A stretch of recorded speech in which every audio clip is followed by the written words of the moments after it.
Bismillahirrahmanirrahim. Alhamdulillahirabbil alamin wassalatu wassalamu ala asyrafil anbiya'i wal mursalin sayyidina Muhammadin wa ala alihi wa sahbihi ajma'in amma ba'd. Alhamdulillah pada malam hari ini kita bisa melanjutkan kajian ilmu makulat. Pada malam hari ini kita masuk ke pertemuan ke berapa ini? Ke-15.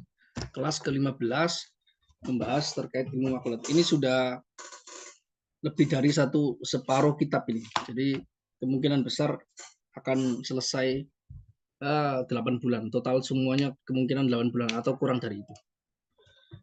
Pada pertemuan sebelumnya kita telah menuntaskan bagian dari makula kuantitas, yaitu alkam.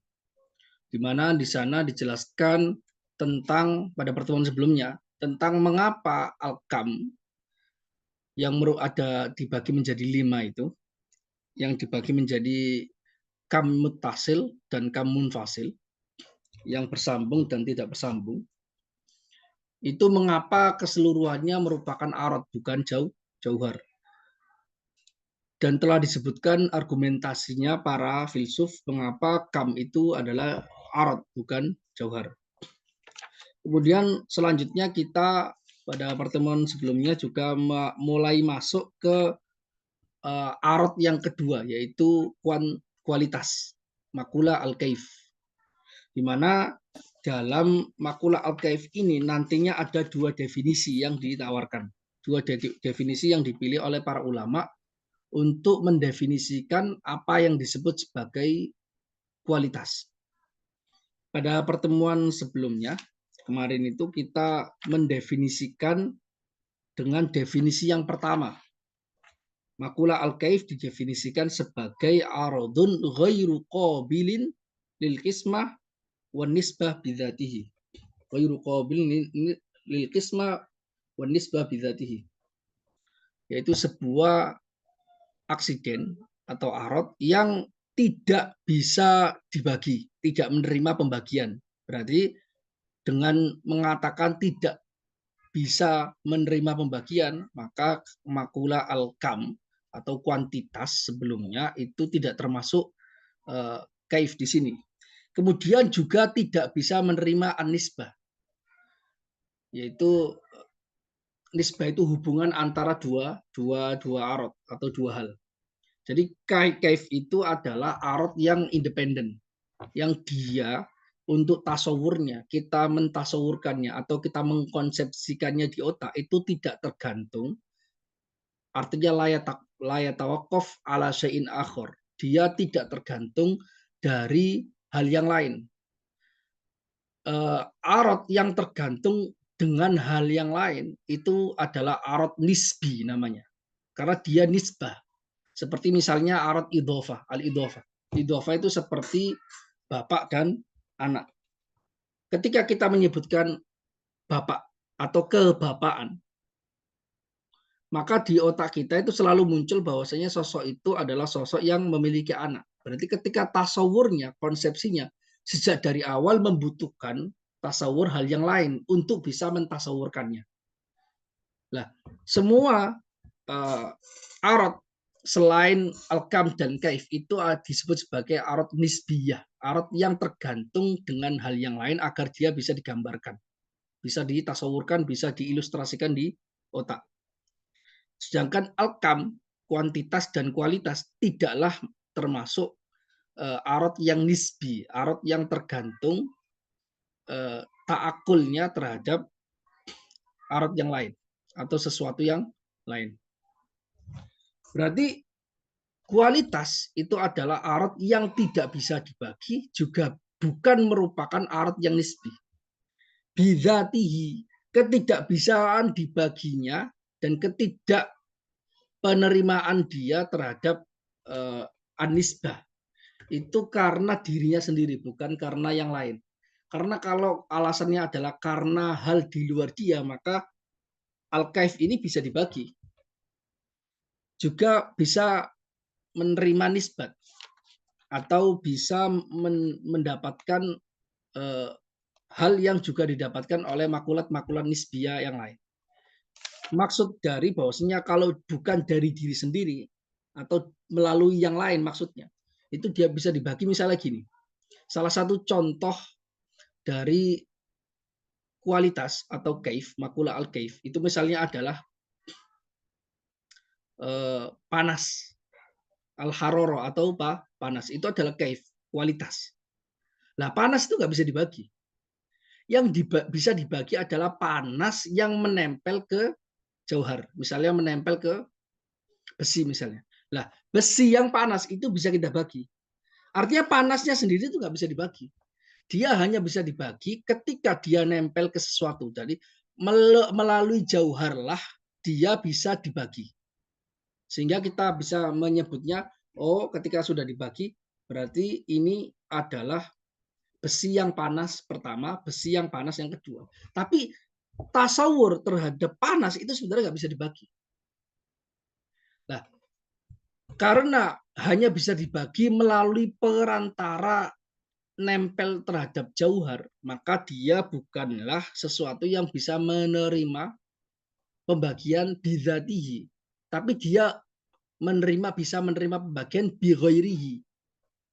Nah, para ulama nyebutnya bidzatihi dari sudut pandang dirinya itu sendiri. Tapi kalau li ghairihi atau bi ghairihi, maka dari wasilah atau biwasito atau melalui via apapun mediumnya.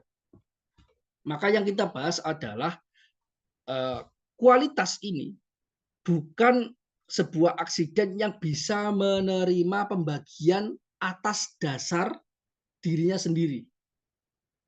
Itu didefinisikannya seperti itu. Dan juga dia tidak merupakan atau bukan merupakan arat atau aksiden yang nisbiyah atau nisbi, yang membutuhkan sosok lain, sesuatu yang lain untuk bisa digambarkan di otak. Karena langsung dia adalah arat yang mustakil, sebagaimana kam itu arat yang mustakil, yang independen dalam tasawurnya. Jelas ya?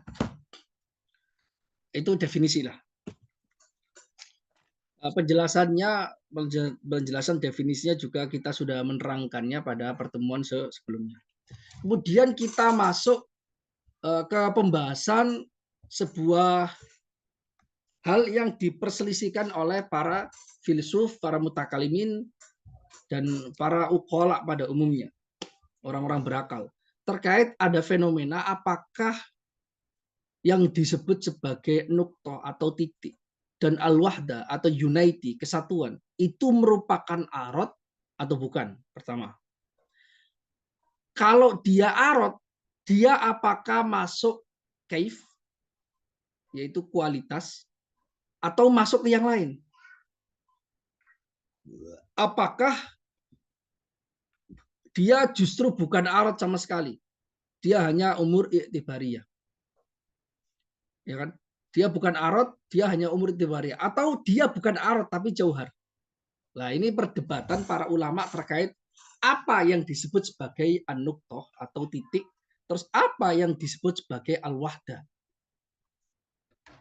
Kalau nuktoh ini masuk ke pembahasan sebenarnya ilmu makulat ini. Kalau wahdah, pembahasan terkait wahdah ini sebenarnya lebih kepada pembahasan terkait umurul amah. Terkait umurul amah. Nah, namun karena dia memiliki hal yang mirip, maka biasanya juga disebutkan di dalam ilmu makulat. Ya, al-wahdah dan an-nuqtoh. Seperti itu. Oke, kita membacanya. An-nuqtoh wal wahdah.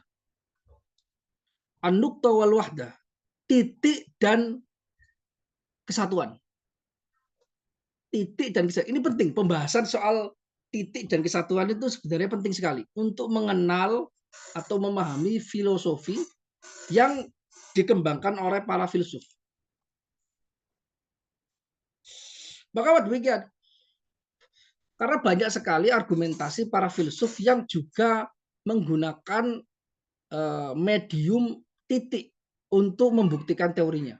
Misalnya kalau ingat di Makula Al-Kam yang sebelum ini, itu kan yang disebut sebagai kam muttasil, kam yang bersambung adalah ketika kamnya itu memiliki hadun mustarok atau batasan yang dimiliki bersama ketika dibagi. Ketika dibagi sebelah kanan, sebelah kiri, maka ada batasannya bersama. Kalau tidak memiliki batasannya bersama, maka dia merupakan kam yang munfasil, seperti al-adad, bilangan. Kalau memiliki hadun mustaroknya, maka dia merupakan kam yang mutasil. Oke, yang dijadikan sebagai hadun mutasil itu apa? Kalau kam mutasil itu kan ada 4. Kam mutasil ada 4. Pertama al-khot, garis. Kedua asatah, bidang. Ketiga al-jismu taklimi, 3 dimensi. Terus keempat az-zaman, waktu. Hadun mustarok dari al-jismu taklimi, 3 dimensi itu apa? Asatah. Kemudian hadun mustarok, batasan bersama. Pada satah itu apa? Al-khot atau garis. Kemudian al-khot, batasan bersama. Hadun mustarok dari baris itu apa? An-nuktoh. Nah, ini nuktoh masuk. Berarti hadun mustarok dari nuktoh, dari garis itu adalah titik yang dimiliki bersama antara satu bagiannya, antara 2 bagiannya. Karena itu muncul nuktoh itu fenomena apakah yang dimaksud ini. Kemudian ini yang kita tahu lah, ini yang kita bahas. Kemudian nanti kalau kita membahas di filsafat ya, di kitab yang lebih tinggi nanti terkait tentang filsafat tabiiyah, filsafat natural, atau yang dalam bahasa dulu itu adalah fisika. Karena umur amah itu ilahiyat itu disebut sebagai metafisika. Kalau yang fisika itu ada. Ada yang teori tentang al-muhaddidul jihad, namanya muhaddid al-jihad. Itu ada babnya di mawakif, di makosid, di makosidul falasifa, di hidayatul hikmah itu ada muhaddid al-jihad. Hal yang bisa menentukan arah. Apa yang bisa menentukan arah? Muhaddid al-jihad itu al-falakul a'zam. Yang bisa menentukan arah itu adalah al-falakul a'zam. Ya.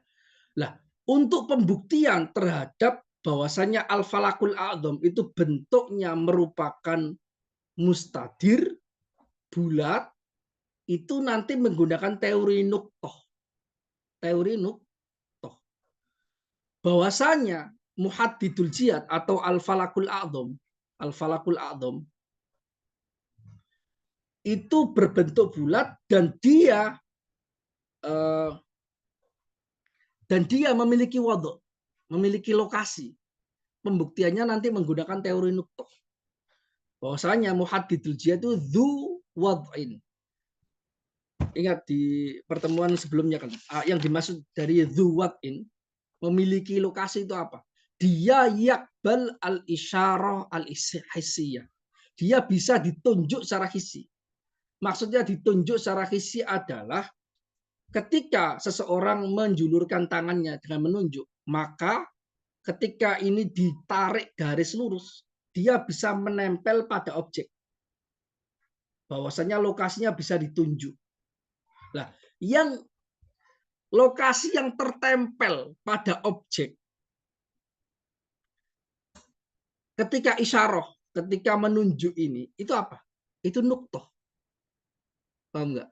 Itu nuktoh, itu titik. Nah, itu muncul lagi teori nuktoh di dalam filsafat tabiiyah. Kalau belajar ilmu kalam di kitab-kitab kalam, saya itu baca istighfar soal ini karena di sini nggak dikumpulkan satu ya. Tapi karena saya membaca, akhirnya loh nuktoh itu muncul di beberapa bab. Makanya pembahasan tentang terkait nuktoh itu penting.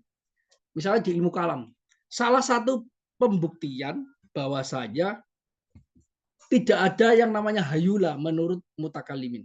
Tidak ada yang namanya surah al-jismiyah. Yang ada adalah al-jawahir al-farda, al-jauhar fard. Karena setiap jauhar, kumpulan jisim itu terdiri dari kumpulan jauhar fard, titik.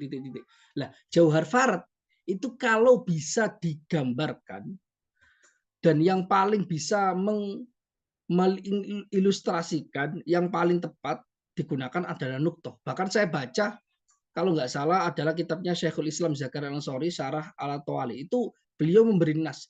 An-nuktoh inda ulama muslimin hiyal jauhar al-fard.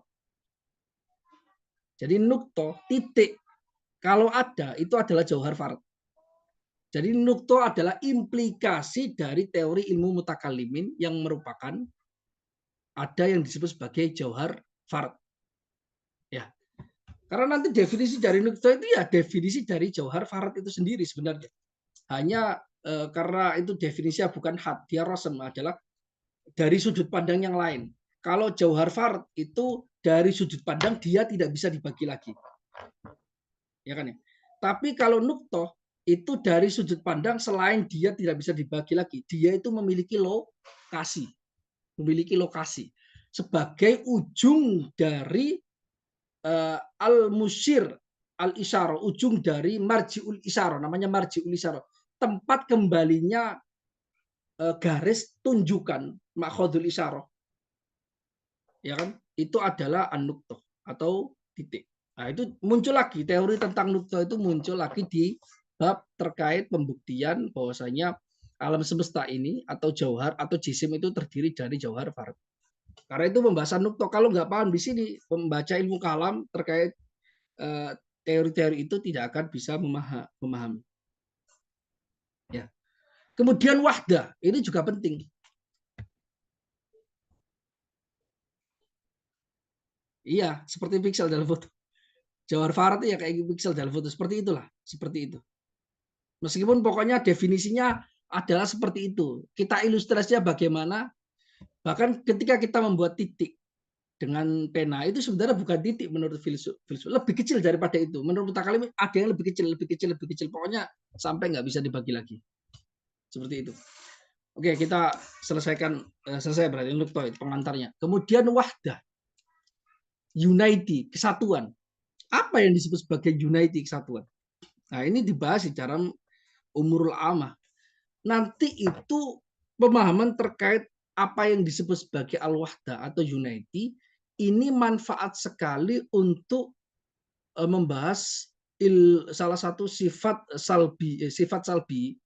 salbiyah dalam sifat Allah Subhanahu wa taala dalam aqaid isyrin itu, sifat 20 itu adalah tentang wahdaniyah adzat, wahdaniyatus sifat dan wahdaniyatul af'al. Ya. Wahdan itu sifat, wahdan itu zat, dan wahdan itu apa maksud dari wahdan? Nah, itu nanti kita bisa paham kalau kita paham apa yang disebut sebagai al-wahdah. Ya. Kemudian juga itu manfaatnya. Kemudian juga nanti kita kalau memahami terkait apa yang disebut sebagai wahdah, kita bisa memahami ilmu hisab atau ilmu al-hisab atau matematika. Karena bilangan atau al-adat, karena objek dari ilmu matematika adalah bilangan kan sebenarnya, atau al-adat, objeknya itu sebenarnya bisa muncul bilangan itu karena adanya angka satu. Dan angka satu menjadi satu karena dia ketempelan arad wahdah. Dan satu ini merupakan ruh dari semua angka sampai tak terhingga. Karena ketika satunya ini dikurangi, maka setiap bilangan itu tidak mungkin ada. Misalnya kita memperkirakan ada yang disebut sebagai angka 3. Kita kurangi 1 saja. Apakah 3 ada? Nggak ada. Adanya 2. Terus kita memperkirakan 2. Kita kurangi wahdanya. Satunya. Apakah menjadi 2? Tidak. 1. Ya. Jadi sebenarnya bilangan itu ada 2 saja sebenarnya. Kalau dalam bahasa lebih tinggi, sebenarnya bilangan itu hanya 2. Pertama 0, tidak wahdah, tidak 1. 0 itu kan tidak 1. Kemudian 1. Angka setelah 1 itu sebenarnya hanya aplikasi madzohir, tempat munculnya dari satu-satu. Karena 2 itu ada penambahan 1 dengan 1. 3 itu 1, 1, 1. 4 itu 1, 1, 1, 1. 5 itu 1, 1, 1, 1, 1. 6 itu 1, 1, 1, 1, 1, 1. Paham nggak? 1 juta itu satunya dijumlahkan sampai apa? Sampai 1 juta kali.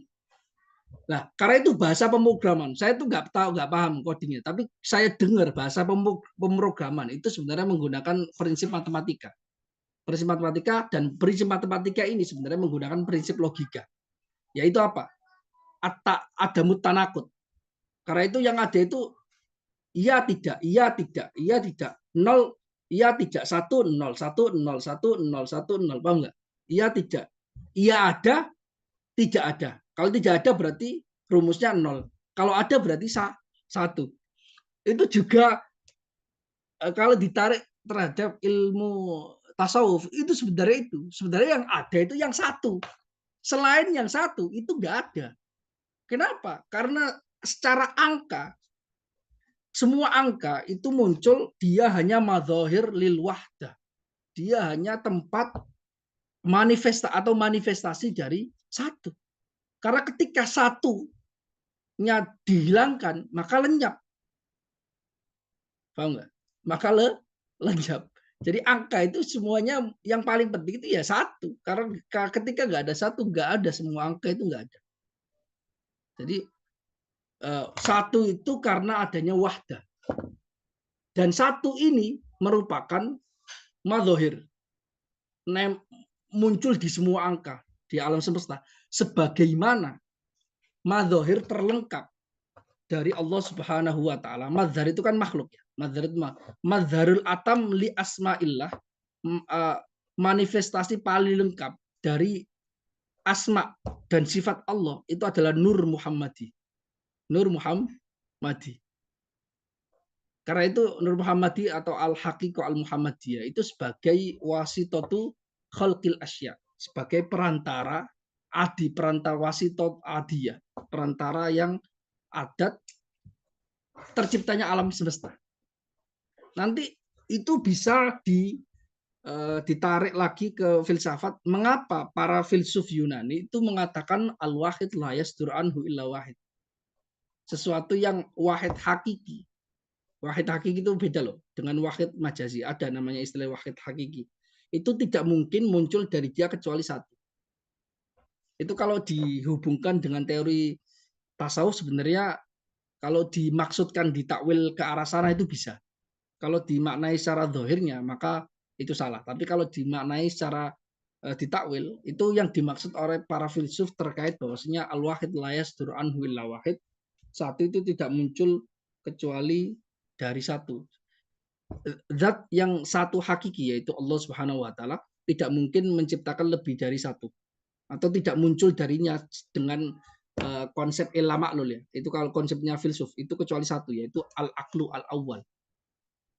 Al-aqlu al-awwal. Dari aklu awal baru muncul aklu tsani. Dari aklu tsani baru muncul aklu salih sampai aklu al-asyir. Sampai akal yang ke-10. Nah, al-aqlul awal kalaupun ada dalam bahasanya orang sufi ya. Al-aqlul awal andai kata ada, maka itu adalah Nur Muhammadi. Al-Haqiqah Al-Muhammadiyah sebagai wasitatu zuhuri jami'il asya. Sebagai perantara dari munculnya segala hal yang alam semesta.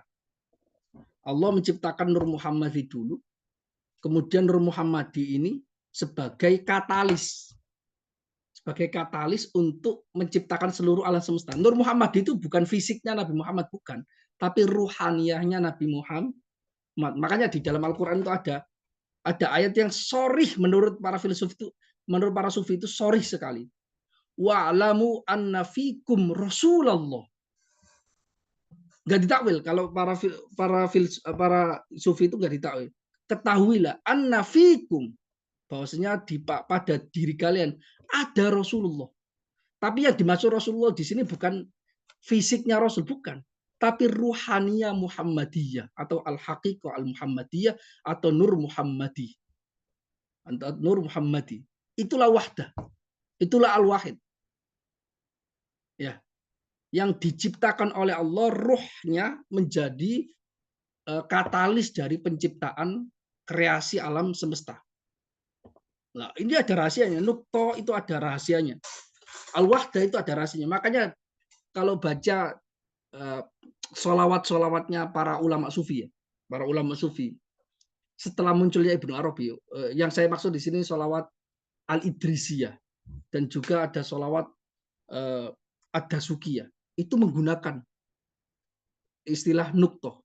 Jadi menggambarkan Nur Muhammadi sebagai nuktotu dairatil wujud, titiknya sekumpulan eksistensi, ya, atau digambarkan sebagai wahdah. Nah, ini pembahasan terkait nuktoh dan wahdah itu bagi saya pribadi, kalau ketika saya hubungkan dengan filsafat, kemudian membaca teori-teori tentang wahdatul wujud, kalau paham loh, kalau paham, itu sangat menarik sekali. Sangat menarik sekali.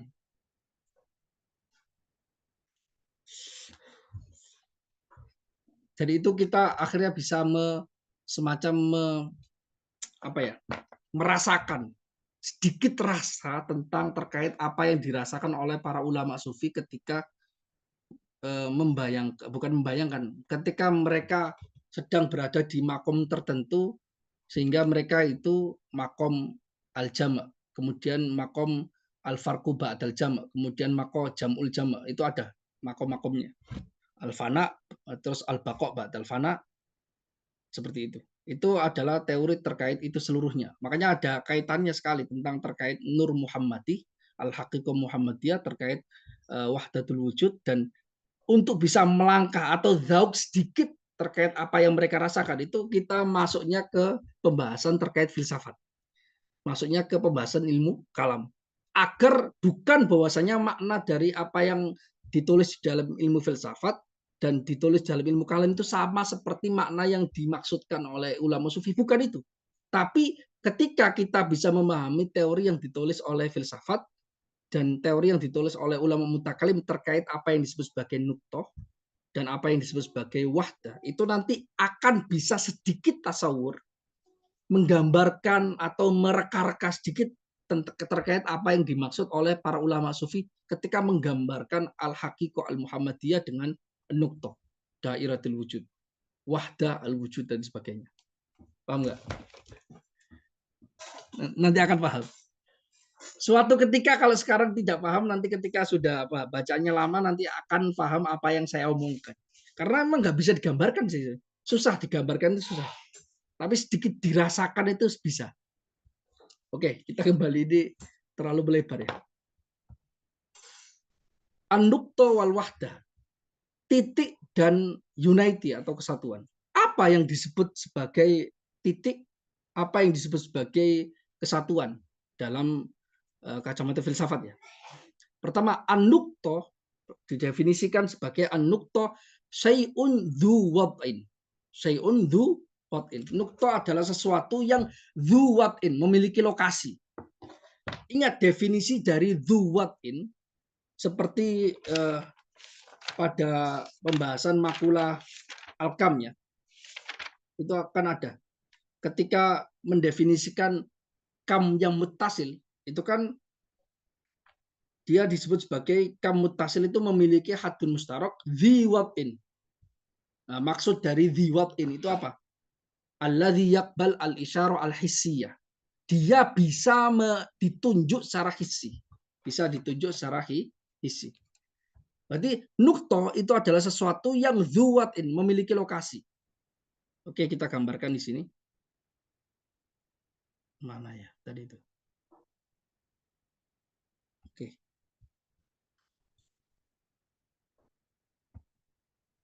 Nukto syai'un dzu wad'in. Oke. Oke, jelas.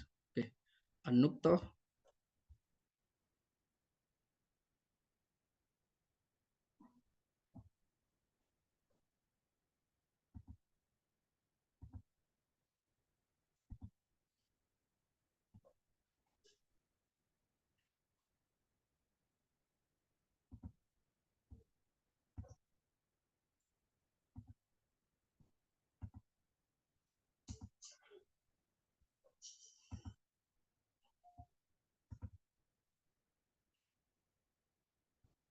Du what in. Ya, nukta itu syai'un du what in. Sesuatu yang memiliki lokasi. Maksud dari du what in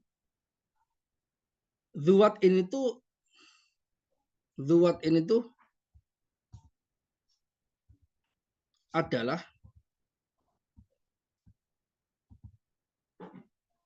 ini istilah ya, jangan didefinisikan sendiri. Jadi semua ilmu rasional memiliki definisi, merupakan istilah-istilah, dan istilah-istilah ini memiliki definisi yang uh, yang terakurat gitu, definisi yang tertentu, yang tidak bisa ditarik kanan kiri, karena ini adalah filsafat bukan sofisme. Ma yakbalu Zuwat ini itu maksudnya mayak balu al isyaro al hissiyah. Mayak bal al isyaro al hissiyah. Yang bisa ditunjuk secara fisikal. Mayak bal al isyaro al hissiyah. Memiliki lokasi. Sesuatu yang disebut sebagai memiliki lokasi itu bisa ditunjuk. Makanya kita orang Asy'ariyah mengatakan dengan pasti Allah tidak memiliki lokasi. Karena Allah nggak bisa ditunjuk secara fisikal. Bisa ditunjuk secara ruhani bisa, secara akliyah bisa, tapi tidak bisa ditunjuk secara hissiyah. Al-isyarah al-hissiyah. Jadi ketika ulama Asy'ariyah mengatakan Allah tidak bisa memiliki lokasi, itu istilahnya itu latar belakang filosofisnya itu ada. Dan mereka bisa membuktikannya, ada alasannya.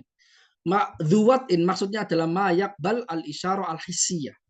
Bisa ditunjuk secara fisikal. Maksudnya ditunjuk secara fisikal seperti ini. Misalnya gini, ada ini jarinya seseorang. Ya kan, ini jarinya seseorang kan. Nah, ini bisa ke sesuatu. Jadi taruhlah ini benda. Taruhlah ini benda. Kemudian bendanya itu memiliki titik. Lah, ini bisa ditutup. Taruhlah ini garisnya harus lurus ini garis. Dan ini adalah al-musyir.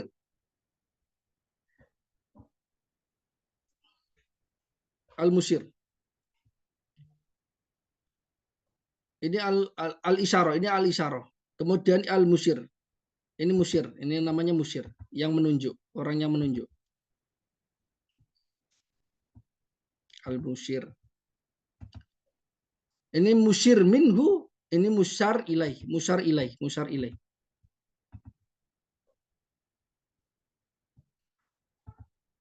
Musyar ilaih. Yang ditunjuk. Ya. Lah, dzuwatin nuktoh itu adalah sesuatu yang dzuwatin, yang memiliki lokasi. Yang dimaksud memiliki lokasi adalah mayakbal al-isyarah al-hissiyah, yang bisa ditunjuk secara apa? Secara hissi. Nah, bisa ditunjuk, ditunjuk. Ini arahnya ke sana. Arahnya ke sana. Bisa ditunjuk kan? Ini dari jari terus tunjuk ke lokasi ini. Lokasi ini. Nah, lokasi ini adalah disebut sebagai nuktoh. Paham nggak? Nuktoh titik itu adalah syai'un duwatin, sesuatu yang bisa ditunjuk. Ya, ini maksudnya ini. Jelas ya? Itu yang dimaksud sebagai nuktoh. Kemudian layak balul kismata aslan. Layak bal al kismata aslan. Syai'un duwatin layak bal al kismata aslan.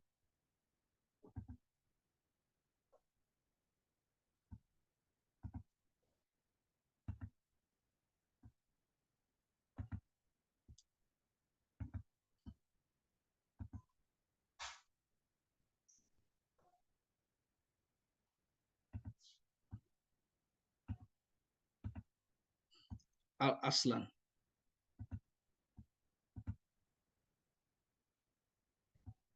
Yang tidak bisa dibagi sama sekali. Berarti titiknya itu diilustrasikan adalah titik yang benar titik.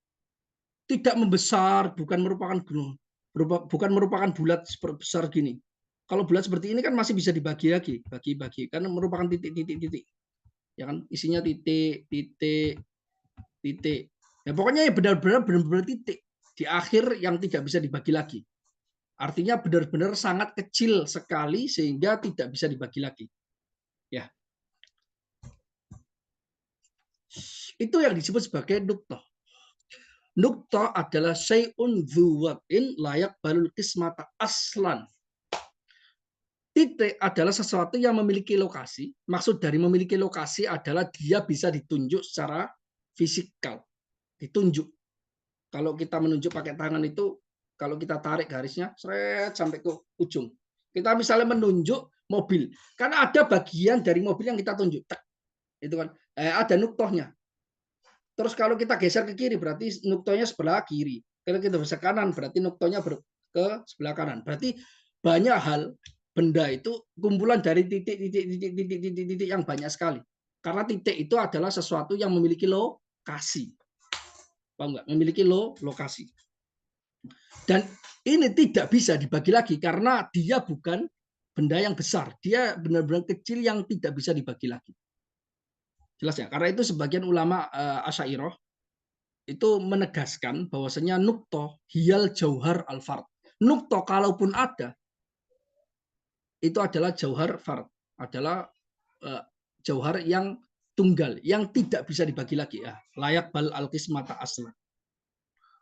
Sama kan definisinya, layak bal qismata aslan. Layak bal al-tajzi'ah, tidak bisa dibagi lagi. Jelas ya? Itu yang dimaksud adalah nuktoh. Karena itu kita kembali lagi di sini. An-nuqta syai'un dzu wad'in la yaqbal al-qismata aslan. Titik adalah sesuatu yang memiliki lokasi. Maksud dari memiliki lokasi adalah dia bisa ditunjuk secara fisikal. Yang sesuatu itu tidak bisa dibagi lagi sama sekali. Itu yang disebut sebagai nuqta atau titik. Kemudian wahdah. Wahdah itu apa? Wal wahdah kaunu syai'i bihaitsu la yanqasim. Kaunu syai' bihaitsu la yanqasim. Ya, keberadaan sesuatu di mana dia tidak bisa dibagi lagi. Keberadaan sesuatu di mana dia tidak bisa terbagi lagi. Unity, jauhar fard. Sesuatu yang tidak bisa dibagi lagi. Itu yang disebut sebagai unity. Kalau masih bisa dibagi lagi berarti bukan unity. Berarti bukan esa. Bukan tunggal. Tapi dia muta'addid. Dia lebih dari tunggal. Dia ketambahan unity 1, unity 2, unity 3, unity 4. Bapak. Itu yang dimaksud dari al-wahdah. Berarti lawan dari wahdah adalah at-ta'addud. Ta'addud adalah kaunus syai' bihaitsu yang qasim. Sesuatu, keberadaan sesuatu sekira dia masih bisa dibagi. Berarti ta'addud. Dia berbilang. Berbilang. Artinya lebih dari satu. Artinya bukan wahdah. Jadi al-wahdah diddu al-kathroh. Lawan dari wahdah itu al-kathroh. Banyak. Banyak itu adalah kaunus syai'i bihaitsu yang qasim. Sesuatu sekira dia bisa dibagi. Berarti dia tidak mungkin satu, pasti dua ke atas. Dua ke atas. Di atas dari satu itu dua. Karena itu Allah itu wahid. Ahad. Bukan kasir. Allah itu zat yang esa, yang tunggal. Karena masih bisa dibagi. Karena ketika Allah tidak bisa dibagi, maka Allah itu wahid. Sifat Allah itu wahid. Karena sifat Allah itu tunggal. Tidak memiliki sifat ganda.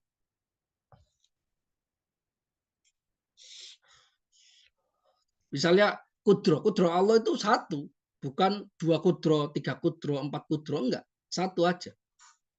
Kemudian iradahnya Allah itu tuh tunggal. Lah, tapi kan sifatnya kan banyak. Sifatnya Allah kan banyak. Kok masih disebut sebagai satu? Iya, itu sifat. Karena bukan zat. Yang tunggal itu adalah zat. Kemudian dari sifat-sifatnya yang ada, itu kan banyak sifatnya. Karena dinas di dalam Al-Quran. Innallaha ghaniyun anil alamin. Innallaha azizun hakim. Itu kan semua menggambarkan sifat. Innallaha innallaha qadirun ala kulli syai. Itu kan qadir, berarti disebutkan itu berarti bukan maksud, bukan tanpa alasan. Itu berarti bahwa sifat Allah itu harus banyak, harus kasir. Berarti ini adalah salah satu metode ulama Ahlussunnah menggabungkan, mengharmonikan antara nas dengan akal. Nasnya menyebutkan sifat itu banyak. Akal menentukan bahwasanya walaupun sifat banyak, setiap sifat ini harus satu. Dia berujung ke satu. Maksudnya apa satu? Bahwasanya kudronya harus satu, iradanya harus satu. Ya seperti itu. Ilmunya harus satu, kalamnya harus satu. Seperti itu. Berarti wahda itu kaunus syai' bihaitsu la yanqasim. Keberadaan sesuatu sekira dia tidak bisa dibagi lagi itu disebut sebagai wahda. Karena itu sifat Allah itu wahid. Sifat-sifat Allah itu tiap sifatnya itu wahid. Zat Allah itu juga wahid, tidak bisa dibagi lagi. Jelas ya? Dan mereka mengatakan, para ulama Asy'ariyah misalnya mengatakan, mengapa sifat Allah itu banyak sedangkan zat Allah satu? Bukankah kalau ta'addudus syai' yastalzim, ta'addudus syai' berarti dia itu bertentangan dengan sifat tunggal, dan itu yang dihindari ta'addudul qudama. Ketika adanya banyak sifat, itu kata Mu'tazilah justru menyebabkan ta'addudul qudama, karena sifat-sifatnya itu qadim. Lah berarti qadimnya banyak dong. Asy'ariyahnya menjawab bahwasanya ta'addudus sifat la yastalzim ta'addudadz dzat. Banyaknya sifat itu tidak berimplikasi banyaknya zat. Ini Asy'ariyah. Nah, Asy'ariyah. Kenapa? Karena seperti misalnya manusia, manusia itu satu. Satu orang itu manusia, Zaitun itu satu, tapi sifatnya banyak. Dia itu pemalas, dia rajin, dia pemalas, kemudian dia dermawan, kemudian dia tinggi, kemudian dia hitam, kemudian dia riang, ceria, ya kan? Itu kan satu, tapi sifatnya kalau dikumpulkan itu banyak. Jadi itu logikanya seperti itu. Artinya apakah sifat-sifat yang dikandung, yang dimiliki oleh Z ini menyebabkan zat dia itu berbilang lebih dari satu? Tidak.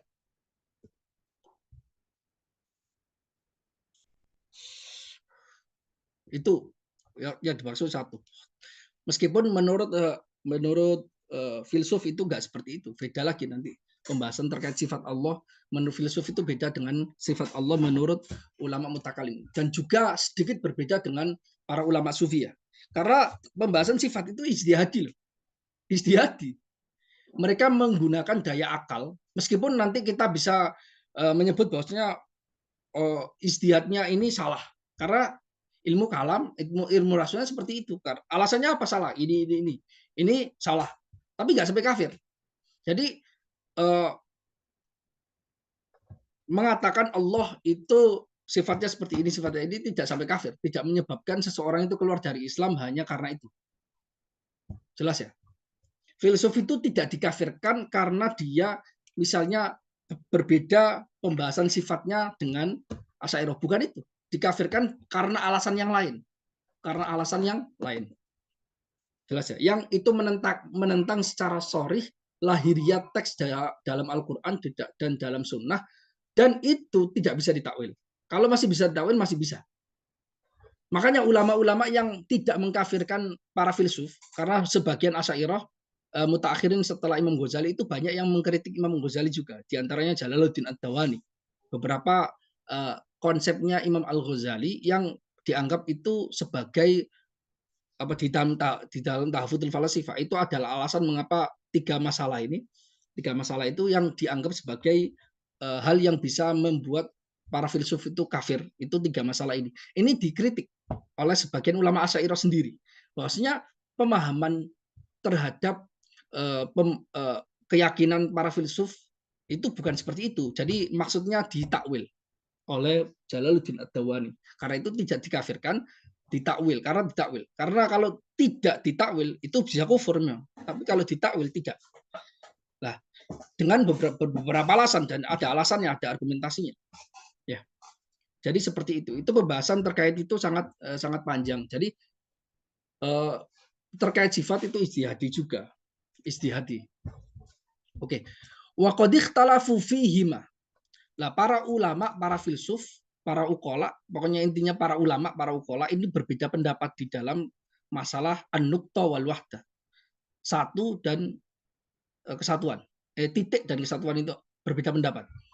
Dari sisi berbeda pendapatnya dari sisi apakah dia masuk kategori atau tidak. Kalaupun dia masuk kategori al-makulat, itu apakah dia masuk makulat yang mana? Nah, itu perbedaannya di situ. Faba'duhum ja'alahuma minal umuril i'tibariyah. Sebagian mereka menjadikan nuktoh dan wahdah, titik dan kesatuan ini itu sebagai minal umuril i'tibariyah. Hal-hal yang sudut pandang, hal-hal yang muncul dari sudut pandang otak. Artinya dia laisat minal umur al wujudiyah, bukan termasuk hal-hal yang wujudi. Artinya dia bukan jauhar, dia bukan arad. Artinya dia laisa mawjudan fil kharij, dia tidak wujud fil kharij. Dan dia tidak masuk ke ilmu kategoris. Kenapa? Karena ilmu kategoris maksudnya adalah al mawjudat al jinasul aliyah lil mawjudatil mumkinah. Jenis-jenis tertinggi pada hal yang wujud, yang eksis secara konkret, kan, yang mungkin, bukan zat Allah Subhanahu wa taala. Nah, karena al mawjudat, maka dia bukan termasuk ke dalam umur etibariyah, tidak termasuk al mawjudat. Dia itu umurun etibariyah, hal-hal yang adamiyah, yang tidak ada namun muncul dari sudut pandang otak manusia. Sebagian ulama itu menganggap an-nuqtah, titik, dan esa, kesatuan, itu merupakan amr itibari. Artinya dia bukan masuk ke makulat. Dia bukan masuk ilmu kategoris. Allati la wujudalaha fil kharij. Umur itibariyah tidak ada wujudnya fil kharij. Fil kharij jidhin. Dia itu hanya muncul khusus di otaknya manusia. Artinya dia bukan wujud yang konkret. Alladhi yansha' minhul athar. Yataratab alaihil athar al-kharijiyah. Di mana muncul efek-efek secara konkret. Enggak. Seperti efek konkret itu seperti gini loh. Api ketika kita sentuh kan membakar, itu efek konkret. Tapi api ketika kita bayangkan, ketika api ini ada di otak kita, itu kan disentuh kan nggak membakar dan otak kita nggak terbakar. Itu adalah asar al-kharijiyah. Kalau ini asar dhihniyah.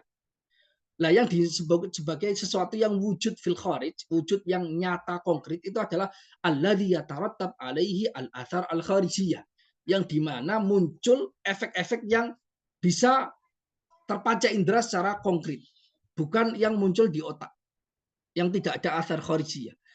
Kalau sekedar bentuk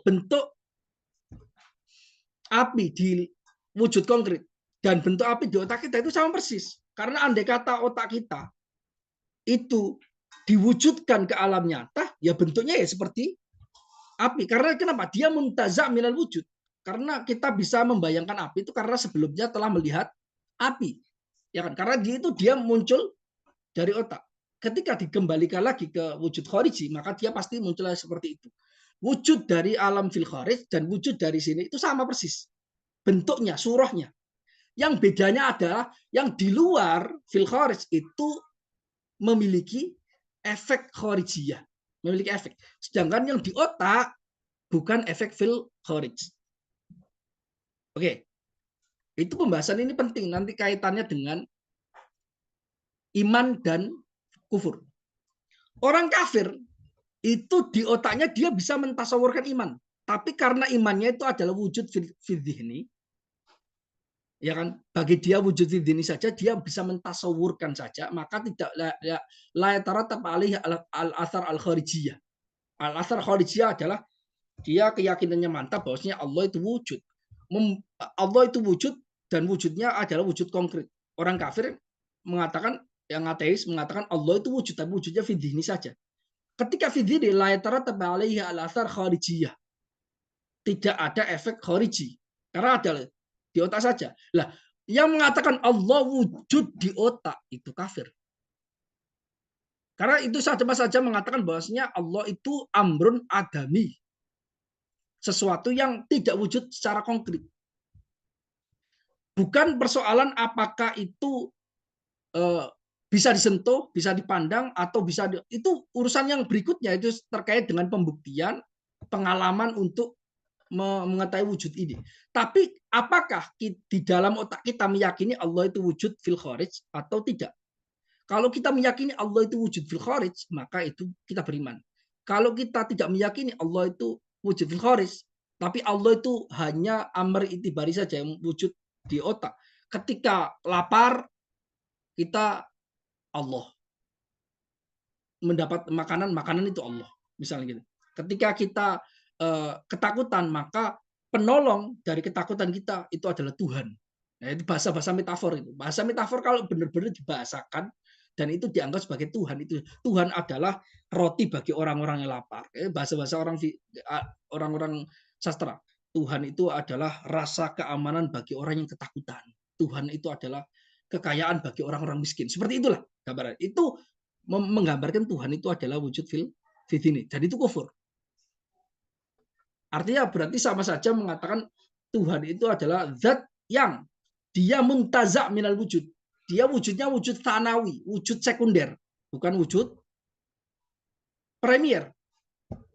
Seperti itu. Oke, kita terlalu jauh. Itu yang dimaksud dari umur i'tibariyah. Ya.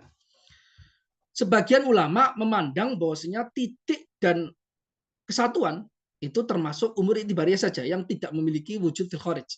Wa alaihi, menurut pendapat ini, falaisa min makulatin aslan. Nukta titik dan kesatuan itu bukan termasuk makulat sama sekali.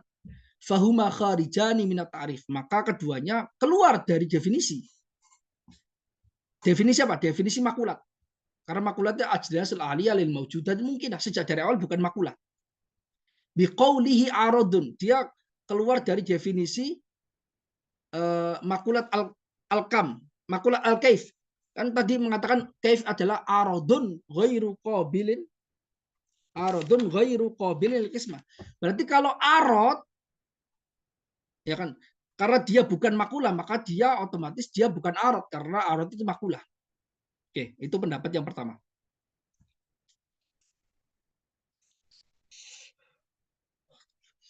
Wa ba'duhum ja'alahuma minal umuril wujudiyah al-kharijiyah. Sebagian ulama menganggap atau menjadikan titik dan wahdah itu minal umuril wujudiyah, termasuk hal yang wujudi. Al-kharijiyah, yang wujud fil kharij, di luar otak. Wa alaihi fahuma min makulatina hadihi. Menurut pendapat yang kedua ini, yang menganggap bahwasanya titik dan al-wahdah, kesatuan, itu termasuk hal-hal yang wujudi, maka dia nukta wahdah itu masuk ke dalam kategori al-kaif atau kualitas. Fahuma min makulatina hadi. Maka nukta dan wahda itu termasuk makulat kita ini. Maksudnya adalah al-kaif.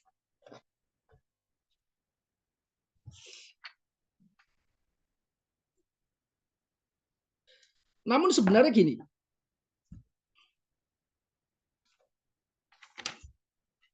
Ini nggak dijelaskan lagi bahwasanya sebagian ulama ada sebenarnya kecenderungan yang lain. Ada yang menjadikan pertama ini sebagian ulama memandang bahwasanya nukta wahda itu minal maujudat fil kharij, minal umuril wujudiyah al kharijiyah, termasuk hal-hal yang wujud eksis fil kharij. Oke. Tapi mereka yang memandang titik dan kesatuan ini adalah minal umur al wujudiyah, mereka berbeda pendapat. Ada yang mengatakan bahwasanya nukta itu termasuk makulat al kaif. Ada yang mengatakan bahwasanya nukta itu bukan makulat al kaif, tapi makulat yang lain.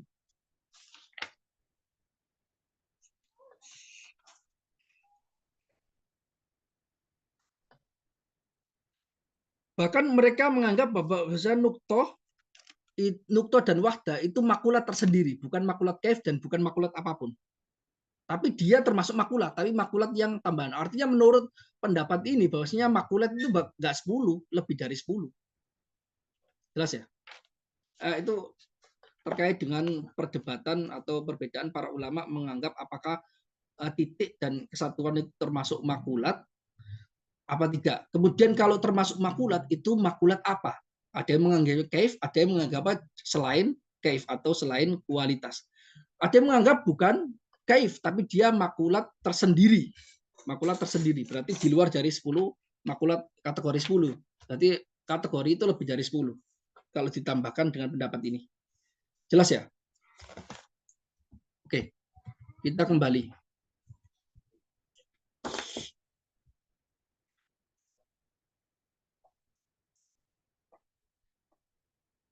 Oke. Pembahasan terkait definisi yang pertama, aradun ghairu qabilin lil qisma wan nisbah bidzati. Itu adalah definisi yang pertama yang ditawarkan oleh para ulama untuk mendefinisikan apa yang disebut sebagai al-kaif atau kualitas. Kemudian audun, kita kembali. Wa arrafahu ba'duhum, sebagian ulama mendefinisikan al-kaif atau kualitas sebagai bi annahu aradun la yatawaqqafu tasawwuruhu ala tasawwuri ghairihi wa la yaqtadi al-qismata wal la qismata ittidaan awwaliyan. Oke, ini mirip sebenarnya, definisinya mirip.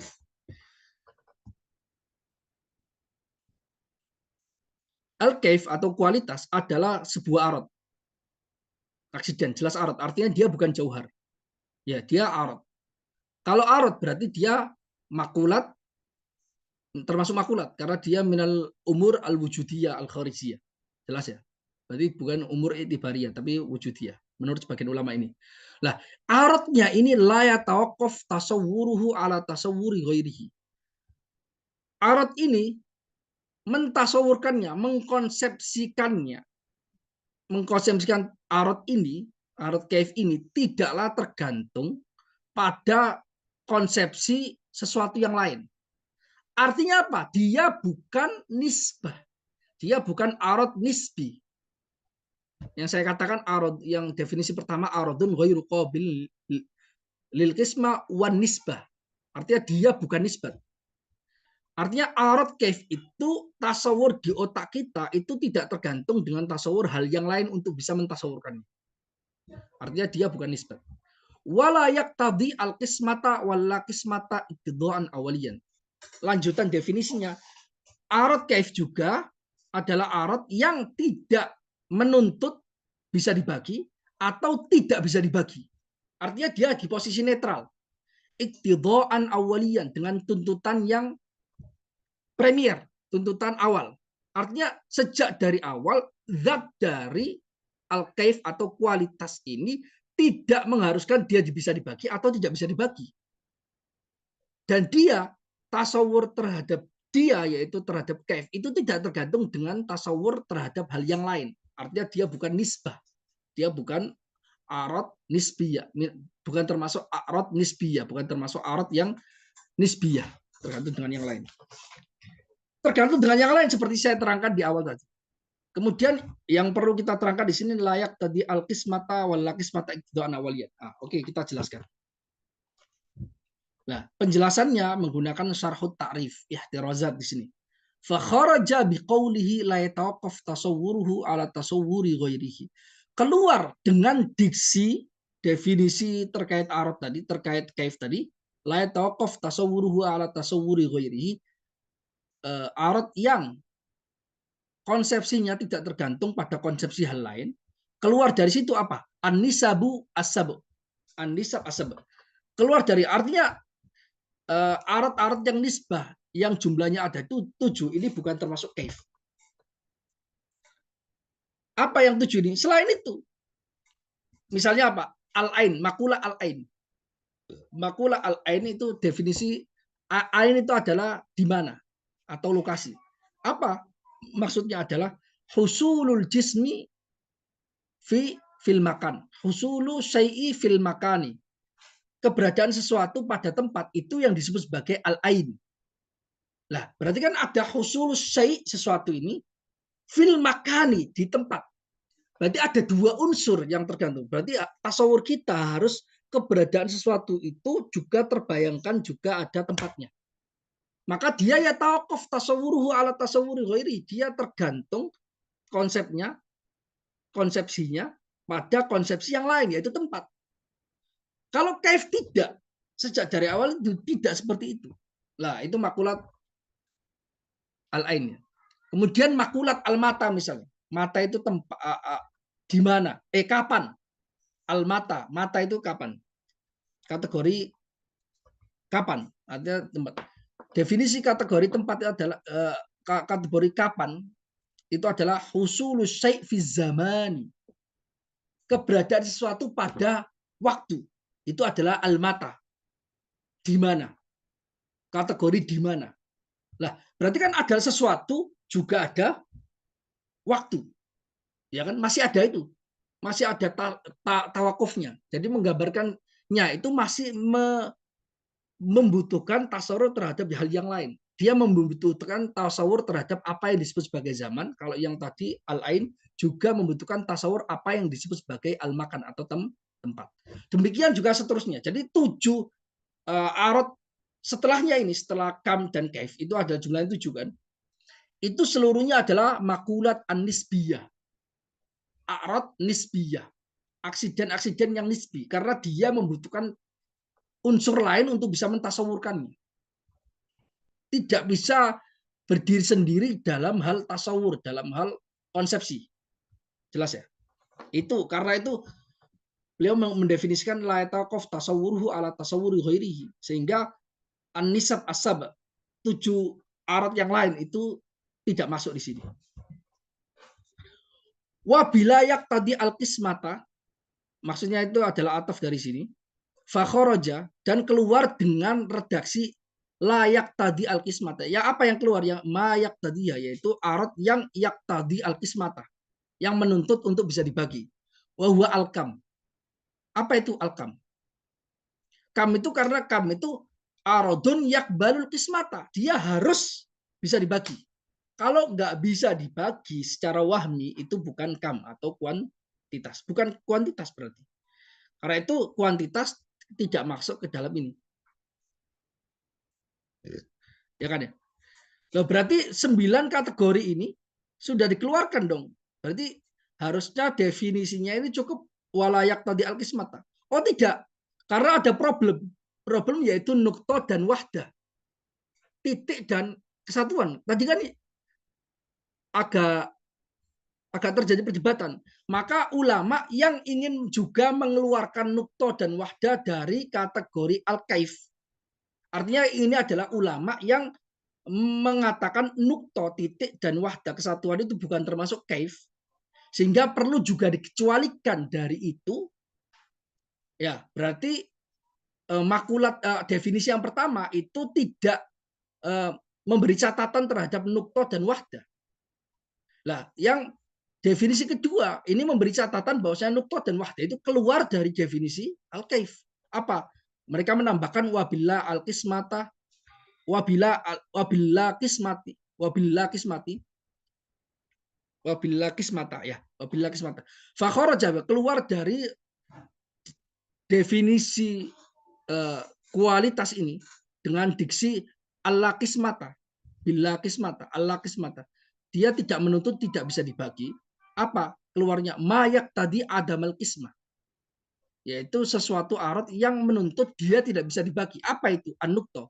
Nukto definisi adalah syai'un dzuwatin layak balu al-qismata aslan. Ya kan ya? Yang tidak bisa dibagi lagi. Berarti kan nukto keluar. Dan juga wahdah. Wahdah itu kaunu syai' bihaitsu la yanqasim. Sesuatu yang tidak bisa dibagi. Keberadaan sesuatu yang tidak bisa dibagi. Sekira dia tidak bisa dibagi. Berarti kan ini. Berarti ulama yang mengeluarkan nukto dan wahdah dari kategori kaif itu menambahkan definisinya, yaitu memilih definisi yang kedua, yaitu aradun la yatawaqqaf tasawwuruhu ala tasawwuri ghairihi wa la yaqtadi al-qismata wal la qismata iktidaan awwaliyan. Nah, ini ulama untuk mengeluarkan apa? Untuk mengeluarkan nukta wahdah ala ahadil qaulaini fihima, menurut salah satu qaul terkait titik dan wahdah atau kesatuan ini. Paham enggak? Makanya ditambahkan itu.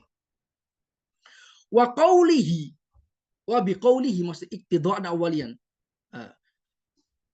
Dan keluar dengan diksi iktidaan awalian, dengan tuntutan yang premier. Apa? Oh, keliru. Wa qauluhu iktidaan awalian, dan redaksi diksi iktidaan awalian dalam definisi ini iktidaan awalian itu adalah qaid, catatan. Fil qaid, catatan dalam catatan. Maksudnya karena ini adalah catatan. Lah, walayak tadi al kismata wal kismata kan ini catatan. Ini juga catatan kan agar mengeluarkan nukto kan dan wahdah kan. Ini al kismata adamul iktidha lillah kismah itu kan adalah catatan sehingga untuk mengeluarkan yang lain. Qaid itu untuk mengeluarkan yang lain, mengeluarkan sesuatu hal yang lain. Lah, ini berarti adalah qaidun fil qaidi. Iktidaan awalin qaid lagi. Wal qaidatu anna qaidal qaidi lil idkhal.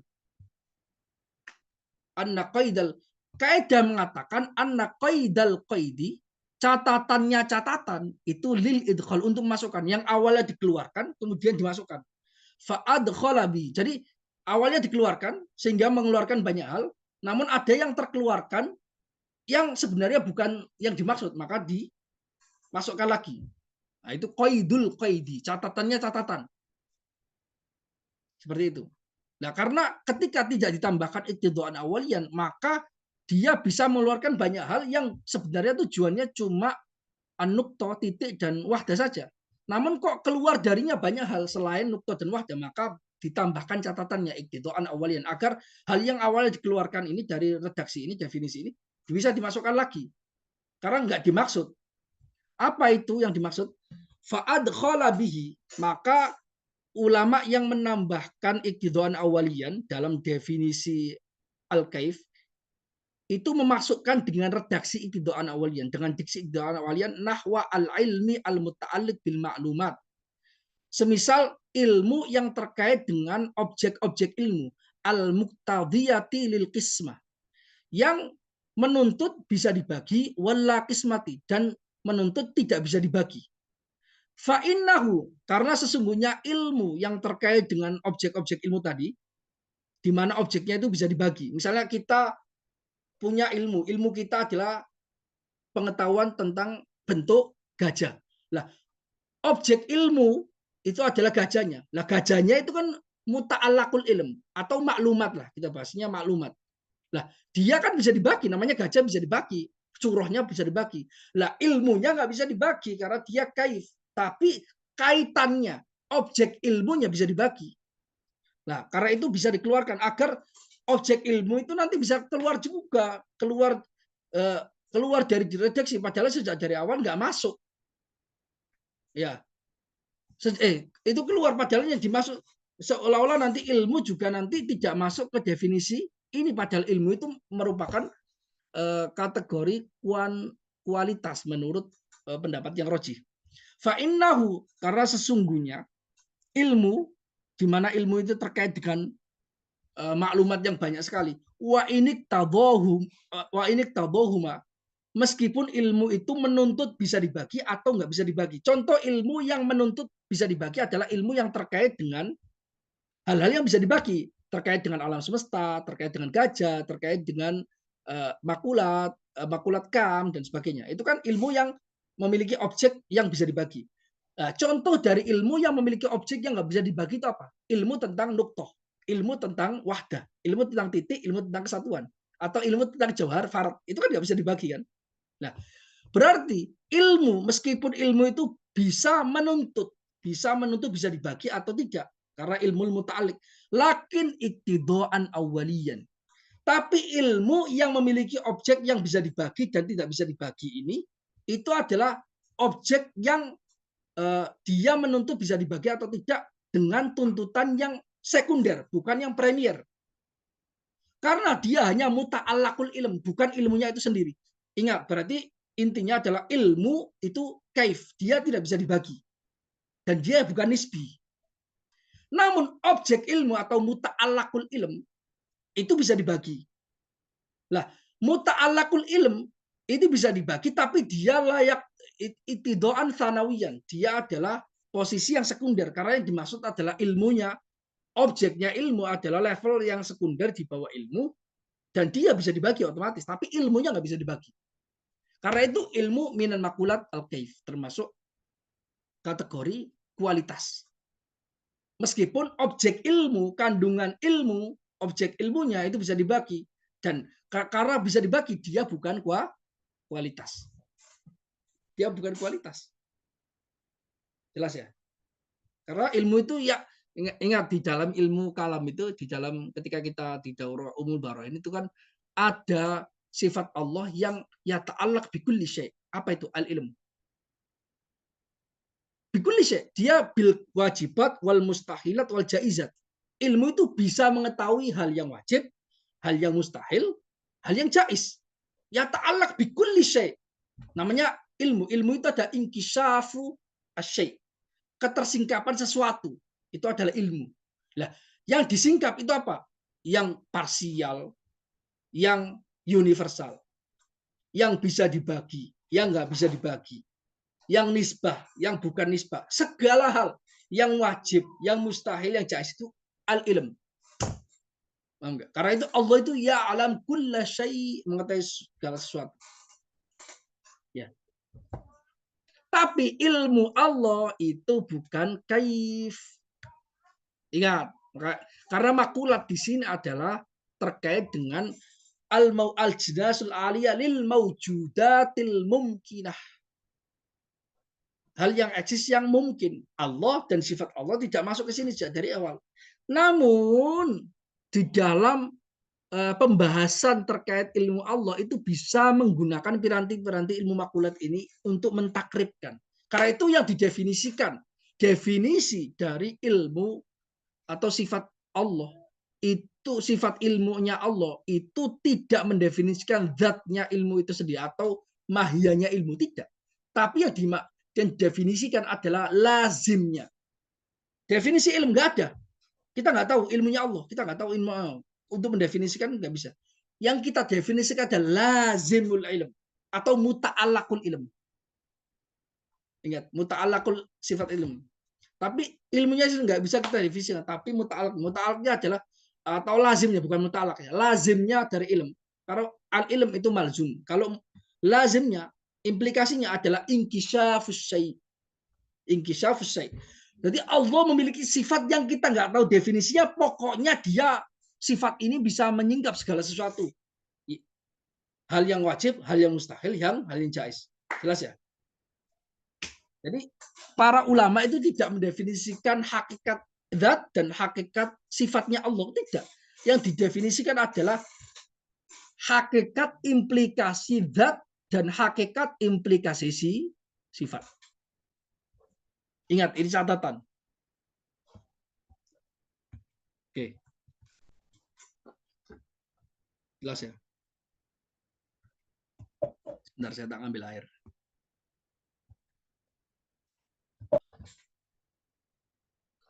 Kemudian i'tiradun wa jawabu, kritikan dan jawabannya. Jadi biasa dikritik itu untuk dijawab. Jadi disebutkan kritikan untuk jawab. Banyak sekali tulisan-tulisan zaman sekarang orang-orang yang menunjukkan kualitas intelektualnya tidak seperti orang-orang zaman dulu dan tidak seperti kepercayaan diri mereka itu tidak seperti ulama-ulama zaman dulu. Karena ketika mereka nulis, mereka jarang mengungkapkan argumentasi lawan. Para ulama zaman dulu itu sengaja menyebutkan argumentasi lawan untuk dikritik. Dituliskan sejelas-jelas argumentasi lawan apa saja seluruhnya, kemudian dikritik satu persatu. Itu menunjukkan kepercayaan diri yang sangat tinggi. Orang sekarang yang disebut misalnya dia nulis artikel tentang pemikirannya, itu kan yang dia hanya one man show kan, tulisannya one man show, menunjukkan argumentasi dia untuk menunjukkan apa yang dia yakini, apa yang dia percaya, apa yang dia kemukakan. Dan dia tahu sebenarnya ada pendapat lain di luar pendapat dia yang juga memiliki kritikan terhadap pendapat dia, tapi nggak disebutkan. Nggak disebutkan ya. Itu menunjukkan ketidakpercayaan diri sebenarnya. Level kepercayaan dirinya berbeda. Karena para ulama zaman dulu itu ketika menuliskan ilmu itu bukan untuk supaya dia itu dianggap pintar atau tidak, tapi untuk mencari kebenaran. Maka semua kemungkinan yang bisa meruntuhkan pendapat dia itu dia sebutkan. Karena memang bisa jadi pendapat saya ini salah. Maka kemungkinan yang lain disebutkan, kemudian dikritik satu persatu. Meskipun pada akhirnya bisa jadi pendapatnya dia itu memang salah dan kritikan dia mengkritik jawaban orang lain juga salah. Ya, bisa jadi. Tapi kan itu menunjukkan bahwasanya level kepercayaan dirinya itu tinggi. Maka artinya dia sudah menggunakan kekuatan intelektual dia secara maksimal sehingga benar-benar mengkritik pendapat yang lain, menyebutkan pendapatnya, argumentasinya apa saja, kemudian dikritik satu persatu, dan kemudian dia menjelaskan pendapatnya yang menurut dia tidak bisa dikritik, tidak dikritik semaksimal mungkin. Meskipun pada mungkin ulama lain juga bisa mengkritik lagi, kan tidak menutup kemungkinan. Nah, namun usaha kerasnya benar-benar sangat maksimal, ijtihadnya benar-benar tinggi seperti itu. Itu yang dilakukan oleh ulama kita, karena itu orang yang terbiasa membahas ilmu-ilmu rasional, ilmu kalam itu kepercayaan diri terhadap pendapatnya sangat tinggi. Karena kenapa? Ruhnya dari penulis-penulis itu merasuk secara tidak sengaja kepada kita sehingga meningkatkan level kualitas rohani kita. Ya, kalau orang jarang belajar ilmu makulat, itu biasanya nggak percaya diri terkait mengutarakan pendapat. Karena dia tidak mendapat ruhnya orang-orang yang percaya diri. Namun ada penyakitnya. Karena kepercayaan diri tinggi kalau tidak direm itu akan berujung kepada sombong, kan, seolah-olah saya udah mengkritik semua hal, berarti yang benar saya. Ada penyakitnya kayak gitu. Makanya kebanyakan orang-orang yang bergelut pada ilmu-ilmu rasional itu sombong. Bahasa sekarang menyebutnya liberal. Karena sombong. Ujungnya di situ. Ya. Lah karena itu biasanya orang yang sudah bergelut ke rasional kemudian dia mendapatkan taufik oleh Allah, dia disadarkan bahwasanya bukan pada tempatnya kamu ini sombong, karena kamu itu tetap manusia, bisa saja salah meskipun ente sudah menggunakan daya upaya kekuatan nalarnya benar-benar sampai maksimal. Tetap saja kamu manusia, bisa saja salah, ya kan ya. Maka ketika mendapatkan taufik ini, maka dia mulai tawadhu. Meskipun dia nggak menemukan cacat pada argumentasi dia, tapi kan bisa saja yang saya belum pikirkan bisa saja. Jadi menggunakan kekuatan di luar. Nah, itu berarti sejak dari itu dia sedang mendapatkan taufik oleh Allah Subhanahu wa taala. Ketika sudah mendapat taufik itu biasanya masuk ke dunia sufi. Makanya obatnya orang yang belajar ilmu rasional itu harus banyak baca ilmu tasawuf, itu harus. Dan tasawufnya yang dosisnya agak tinggi. Makanya itu dituliskan dalam Qawaid at-Tasawufnya Imam Az-Zarruq. Bahwasanya para ulama ketika menuliskan teori-teori tasawuf itu tergantung siapa yang mau diobati. Kalau tasawufnya orang awam ya nggak perlu sampai ilmu tasawufnya Ibnu Arabi, nggak perlu. Cukup dia bidayatul hidayah, itu tasawuf udah cukup bagi dia. Karena otak dia itu tidak digunakan lebih dari itu. Maka pendinginnya, kompresornya ya cukup yang itu aja. Makanya disebutkan kalau kitab-kitab tasawufnya Ibnu Arabi Al-Hatimi disebut Ibnu Arabi Al-Hatimi itu lil hakim. Ada dalam kitab Qawaid Tasawuf Imam Az-Zarruq. Bahwasanya kitab tasawuf berbeda. Untuk orang yang ahli riyadhah, kitab tasawufnya apa? Risalah Al-Qusyairiyah. Untuk usuliyin, pakar ilmu agama tentang dalil-dalil syar'i, tasawufnya apa? Tasawufnya adalah kitab-kitabnya Imam Ghazali yang tinggi, yang Ihya Ulumuddin. Tapi lil hakim, maka hakim di sini adalah orang yang menggunakan benar-benar nalarnya sangat tinggi, orang yang bergelut pada ilmu kalam, bergelut pada ilmu filsafat. Itu tasawufnya, dosisnya adalah dosisnya Ibnu Arabi. Pasti. Lil hakim itu sudah ditas oleh para ulama loh. Terkait. Jadi ada fungsinya masing-masing. Makanya nggak bisa kita menafikan, oh enggak, saya maunya tasawuf yang kita kategorikan sebagai sunni saja. Itu sebenarnya kategori ini salah. Saya nggak sepakat kategori tasawuf sunni, tasawuf falsafi itu saya nggak sepakat. Kategori yang salah kaprah itu. Itu kategori yang memunculkan para sejarawan, bukan para filsuf atau para sufi ya, bukan. Yang awal para sejarawan. Sejarawan kadang itu melihat fenomena di luar, bukan melihat dari inti dari hakikat di dalam, enggak. Dari kitab-kitab tasawuf itu memang dituliskan berdasarkan pengalaman ruhani dari orang yang menuliskannya.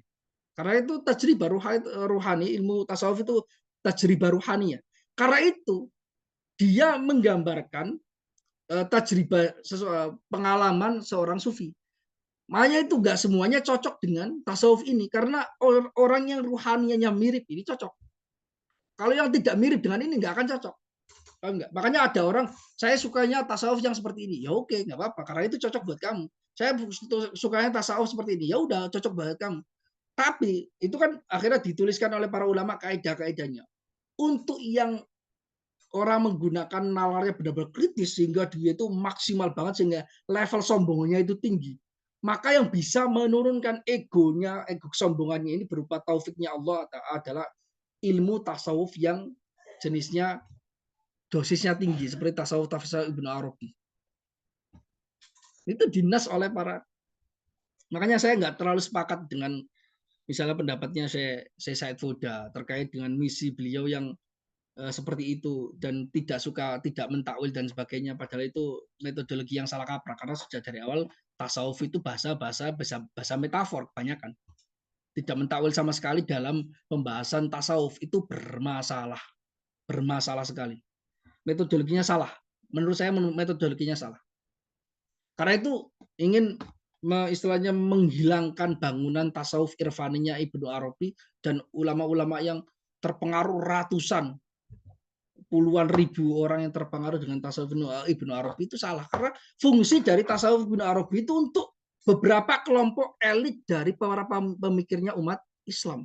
Dihilangkan tasawuf irfaninya Ibnu Arabi, maka orang-orang yang memiliki intelektual yang sangat tinggi itu tidak memiliki kompresor. Baca Bidayah itu nggak dingin sama sekali. Apaan ini? Tidak memuaskan nalar dia karena level nalar dia itu di atas itu. Enggak. Itu nggak dingin sama kompresornya itu nggak masuk ke situ. Atau bahas kok gini? Misalnya tentang Arba'in Nawawiyah. Arba'in Nawawiyah juga ada akhlak atau kitab yang kitab tasawuf yang akhlak yang coraknya hadis itu misalnya Riyadhus Shalihin. Orang yang dia cenderungnya rasional, ilmu-ilmu rasional, baca Riyadhus Shalihin ya nggak mendinginkan karena kompresornya nggak pas, mau nggak? Kompresornya atau pendinginnya itu tidak pas bagi dia. Maka nggak bisa kita hilangkan tasawuf irfaninya Ibnu Arabi dalam arti sepakat itu urusan nomor 2. Pokoknya tidak bisa dihilangkan wujudnya karena ini cocok bagi ta'ifatin minal mu'minin. Sekelompok umatnya Nabi Muhammad yang memiliki corak otak seperti itu. Corak otaknya seperti itu karena istigholnya pembahasannya adalah seperti itu, maka perlu tasawuf yang lebih kuat untuk sesuai dengan dosis yang ada di otak dia. Paham nggak? Itu disebutkan para ulama, bukan karangan saya sendiri. Itu ulama sudah menyebutkan dalam Qawaid at-Tasawuf karya Imam Zarruq radhiyallahu taala. Jelas ya? Oke, kita kembali lagi. Jadi itu terkait beberapa hal mengapa para ulama seringkali mengkritik sendiri. Kak, kalau nggak ada kritik kan mereka munculkan sendiri kadang-kadang. Mengkritik kemudian menjawabnya. Itu alasannya seperti itu. Ya terodod wa jawabuhu. Kritikan dan jawabannya. Ingkulta. Jika kamu mengatakan, nah ini salah satu gaya ketika para ulama ingin mengeluarkan kritikan. Bisa jadi nggak ada orang yang mengkritik seperti ini, tapi dimunculkan sendiri untuk menguji kepercayaan dirinya. Atau bisa jadi memang ada kritikan orang kemudian dibahasakan seperti ini. Dibahasakan dengan singkat, tapi intinya maksudnya seperti itu. Oke, ingkulta jika kamu mengatakan inna ba'dal kaifiyati qad yatawaqqaf tasawwuruha ala tasawwuri ghairiha. Jika kamu berkata atau bertanya, sebagian kaifiat nanti ada kaifiat mahsusa, kaifiat nafsaniyah, kaifiat yang lain. Ada kaifiat ya. Sebagian kaifiat itu terkadang tasawurnya itu tergantung pada tasawur yang lain. Contohnya apa? Kal idrok wal ilmi wal qudra wa syahwa wal ghadab. Seperti mengetahui idrok. Al ilm itu mengetahui. Ada bedanya. Idrok sama ilmu ada bedanya. Tapi bahasa Indonesia nggak bisa mewakili itu. Idrok itu menangkap. Tapi kalau menangkap seolah-olah pakai tangan. Enggak. Idrok itu menangkap. Dia lebih umum. Dia mirip dengan al ilm. Tapi dia apa ya? Pokoknya idrok lah.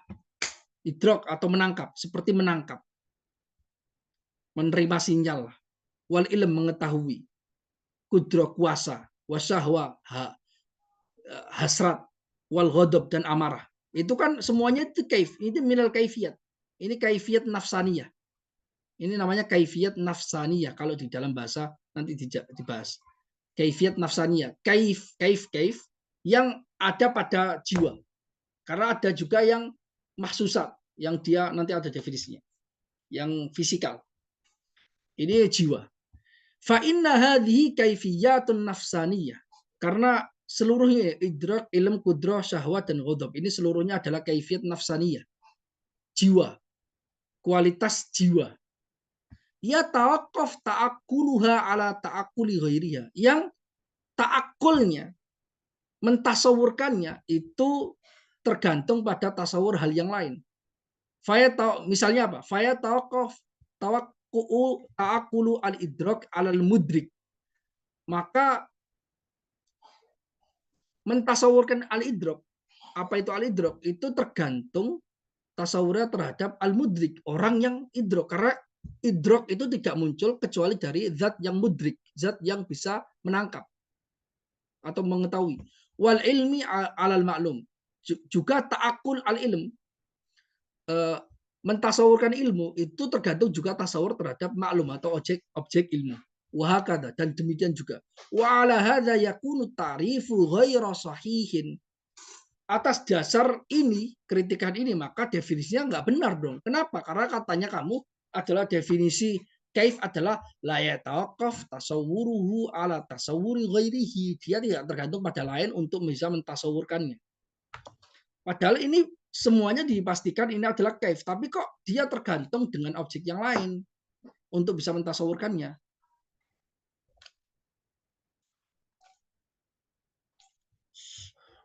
Oke, ini kritikannya. Jawabannya bagaimana? Nakul. Ini kurang wawu ya. Harusnya nakul. Kita mengatakan, ini kurang wawu ya. Tambahkan sendiri. Nakul, kita katakan, kita jawab. Laisa hadza bitawakuf. Ini bukan tawakuf. Ini bukan ketergantungan. Tawakuf itu ketergantungan, tergantung dengan yang lain. Tidak. Yang kamu sebutkan sebenarnya ini nggak tepat disebut sebagai tawakuf. Wa innama huwa istilzamun wastiqabun. Yang kamu sebut tadi adalah istilzam wastiqab. Istilzam itu implikasi. Istiqab itu adalah kemunculan setelah sesuatu. Ya, implikasi juga maksudnya. Bimakna, maksudnya adalah dengan makna anna tasawwura nahwi al-idrak yastalzim wa yastaqib tasawwura muta'allakin lahu. Bahwasanya mentasawurkan semacam idrak atau ilmu itu berimplikasi atau menyebabkan tasawur muta'allak lahu, menyebabkan konsepsi atau mentasawurkan hal yang terkait pada dia. Wa makna tawakufnya itu adalah istilzam. Proses yang kamu katakan bahwasanya istilzam. Tasawurul idrak itu yastalzim tasawur al-mudrik. Sebagaimana tasawurul ilm yastalzim tasawur al-ma'lum. Itu sebenarnya yang terjadi seperti itu, atau yastakib. Tasawur ilm yastakib tasawur al-ma'lum. Ya kan ya? Itu yastakib, bukan ya tawakuf.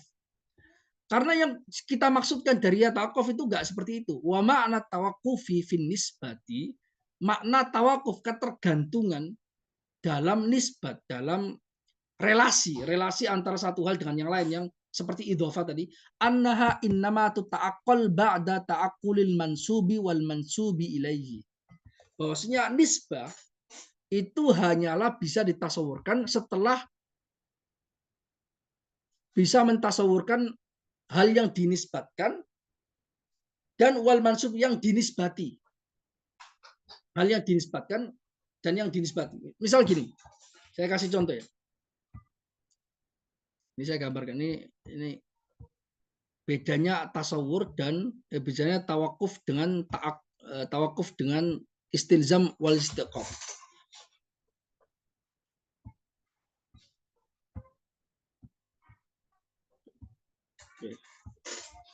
Jadi ini gini, tawakuf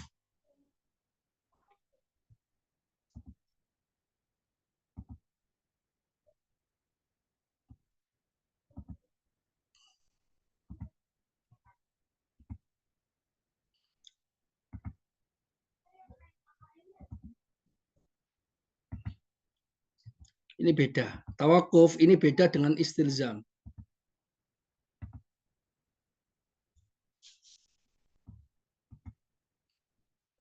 Hubungan implikatif. Kalau tawakuf itu hubungan ketergantungan. Kalau istilzam itu hubungan implikatif dan istiqob itu hubungan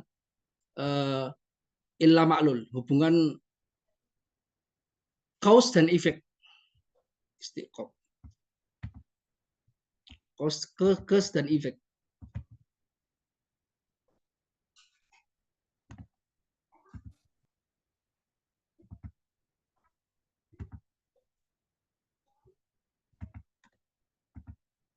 Istiqob. Tawakuf itu beda dengan istilzam dan istiqob.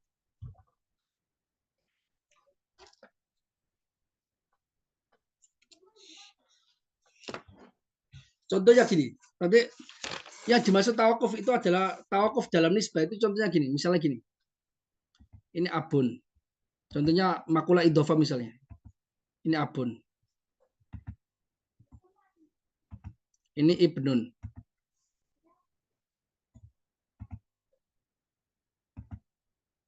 Ya kan? Ini bapak dengan anak. Hubungan bapak ke anak di sini adalah al-bunuwah. Bunuwah. Enggak. Nisbatnya itu bunuwah. Sedangkan hubungan bapak ke anak itu adalah al-ubuwah. Nisbatnya itu al-ubuwah.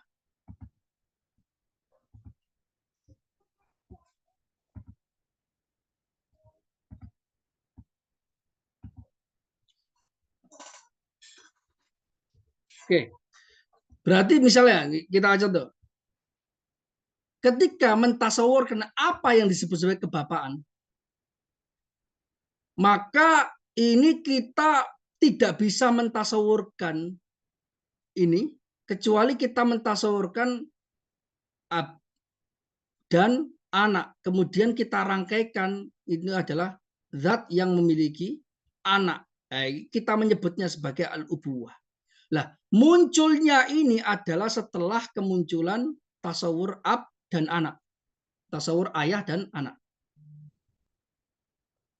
Jadi hubungannya di tengah-tengah. Hubungan relasinya itu di tengah-tengah. Tawakufnya itu di situ. Jadi nisbah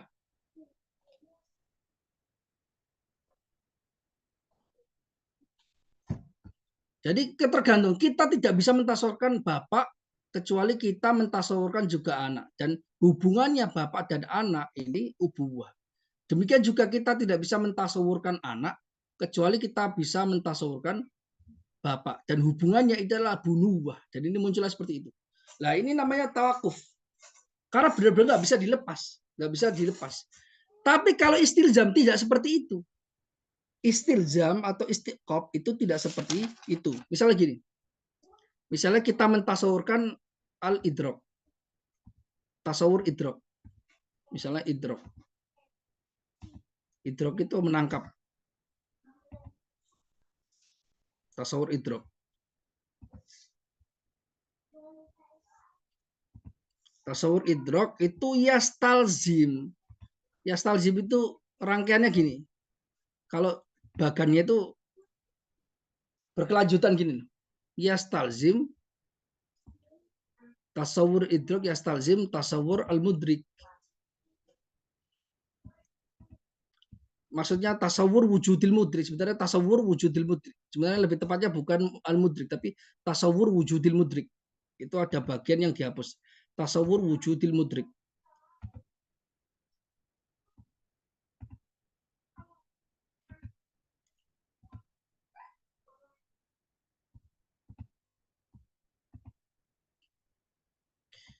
Kita mentasawur apa idrok itu berimplikasi setelah tasawur itu kita bertasawur bahwasanya mudriknya zat yang idrok itu ada. Karena idrok itu makna. Al-idrok itu makna. Kenapa idrok itu harus istilzam ke sana? Karena al-idrok huwa makna. Dan makna itu adalah syai'un adami, bukan syai'un wujudi. Dia yahtaj ilal mahal, dia butuh ke tempat untuk tempat. Nah, mudrik ini mahal. Ini mahal. Tempat itu nggak bisa berdiri sendiri kecuali dia menempati pada mahal. Jadi seperti makna ini seperti arot. Mahal itu seperti jauhar. Arot itu tidak bisa keluar dari jauhar, dia pasti menempel pada jauhar. Demikian juga al-idrok. Kita al-idrok, tangkapan, itu sebuah makna. Implikasinya ketika kita mentasawurkan sebuah makna, maka kita implikasinya mentasawurkan tempat di mana makna itu menempel. Tempat di mana makna itu menempel itu adalah al-mudrik. Jelas ya? Demikian juga al-ilm. Misalnya al-ilm.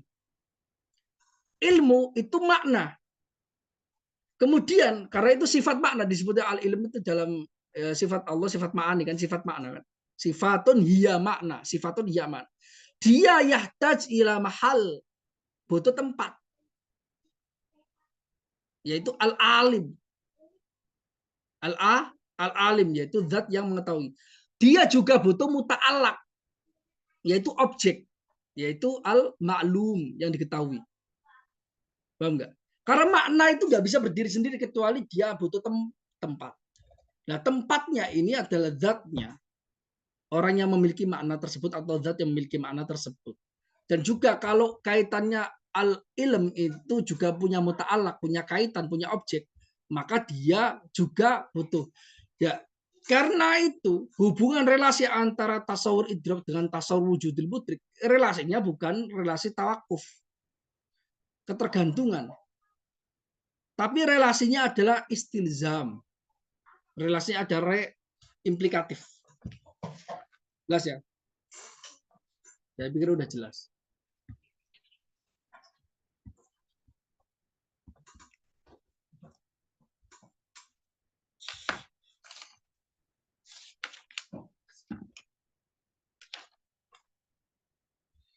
Oke. Kalau begitu kita lanjutkan ke pembagian atau jenis-jenis kaif. Aqsamul kaif al-arba'ah. Menurut Istiqra, para filsuf, ini filsuf ya, itu kaif itu ada 4. Inhasara al-kaifu bil istiqra'i fi arba'ati aqsam. Jenis-jenis kaif yang 4. Jenis-jenis kaif atau kualitas yang 4. Inhasara al-kaifu bil istiqra'i fi arba'ati aqsam. Kualitas itu terbatas sesuai dengan istiqra, sesuai dengan penelitian mereka atau ya penelitian, observasi mereka. Fi arba'ati aqsam, pada 4 macam. Pertama kaifiyat mahsusah, yang kedua kaifiyat nafsaniyah. Kaifiyat mahsusah itu kaif yang indrawi, yang panca indrawi. Kemudian kaifiyah nafsaniyah, kaif yang kaitannya dengan jiwa.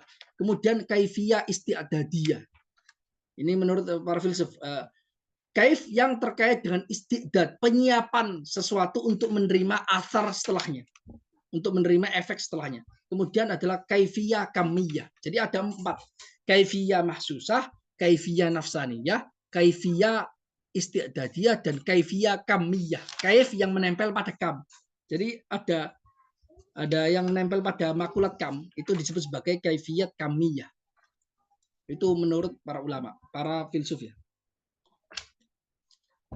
Arba'atu aqsam. 4 macam. Pertama kaifiyat mahsusah.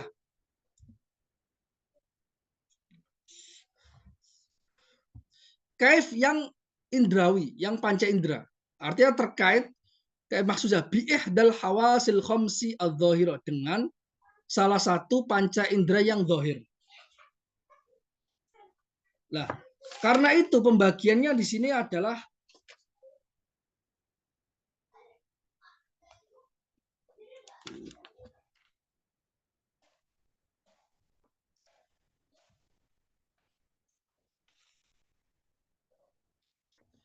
jadi sebenarnya gini, baik kayak jadi indera itu ada yang zahir, ada yang batin. Yang tangkapan panca indera dalam ilmu mantik, yang zahir itu disebut sebagai mahsusat. Yang musyahadah, yang di dalam ilmu mantik itu al-yakiniyat asita, hal-hal yang pasti secara pasti itu ada. Itu kan ada diantaranya mahsusat, hasil tangkapan panca indera. Itu maksudnya hasil musyahadah yang zahir, hasil tangkapan panca indera zahir. Kemudian yang hasil tangkapan panca indera batin, ada tangkapan panca indera batin. Perasaan kamu lapar, senang, bahagia, cinta dan sebagainya itu adalah hasil tangkapan indera yang batin. Nah, indera batin itu juga yakiniat, tapi yakiniat yang terbatas pada seseorang itu karena itu nggak bisa dibuktikan, hanya bisa diyakini pasti. Misalnya kita yakin bahwasanya saya itu lapar, orang sedunia ngomong nggak percaya saya lapar, terserah. Yang pasti saya yakin ilmu ini terbatas pada saya. Kaifiat apa? Kaifiat yang batinah, kaifiat kaifiat yang batinah, kaifiat yang musyahadah yang batinah. Para ulama menyebutnya sebagai musyahadah dhahirah dan musyahadah batinah. Batinah itu kaitannya dengan yang batin tadi. Ya. Lah, di dalam ilmu kaif di sini itu dibagi menjadi dua. Penyebutannya adalah kaifiat mahsusa. Kaifiat mahsusa itu untuk menyebut hasil tangkapan panca indera dhahir. Kemudian ada juga kaifiat nafsaniyah yang kedua. Itu maksudnya adalah yang kaitannya dengan yakiniyat khams. Itu kaitannya adalah al-batinah. Hasil tangkapan panca indera yang batin. Hasil tangkapan panca indera yang batin. Karena itu yakin. Orang kok yakin dia itu senang. Seluruh dunia ngomong kamu nggak mungkin senang, kamu itu salah dan enggak, pasti enggak. Orang itu nggak merasakan apa yang aku rasakan, ya kan? Nggak merasakan apa yang aku rasakan karena itu yakin aja. Saya yakin, orang lain nggak tahu, terserah. Yang tahu hanyalah saya dan Allah. Lah, ilmu tasawuf itu sebenarnya kaitannya dengan kaifiat nafsaniyah. Dan ilmu tasawuf itu membahas hal yang ruhani, yang sebenarnya tidak bisa diungkapkan di luar. Makanya semua bahasa tasawuf itu simbol sebenarnya. Karena benar-benar tidak pas menunjukkan apa yang ada dalam hati kita kecuali kita sendiri. Ilmu tasawuf itu dibuatkan atau dituliskan, dikodifikasikan oleh para ulama supaya ilmu ini tidak hilang. Karena tapi sebenarnya ilmu tasawuf ini tidak bisa dikodifikasikan sebenarnya. Kenapa? Karena terkait dengan hal-hal yang dirasa di dalam batin yang sebenarnya setiap orang itu beda-beda. Namun ini dimunculkan, dibahasakan agar orang itu bisa menyadari karena banyaknya ghaflah, banyaknya kelalaian pada otaknya manusia pada umumnya. Maka kalau tidak diingatkan dengan hal-hal yang batin ini, maka dia lupa. Ketika kita sudah membaca tasawuf, ada yang namanya cinta, ada yang namanya rasa, ada makom cinta, makom. Itu kita nggak bisa tiba-tiba ketika itu pas dengan makom dia, maka oh iya ya, ini saya berarti sedang pada makom cinta.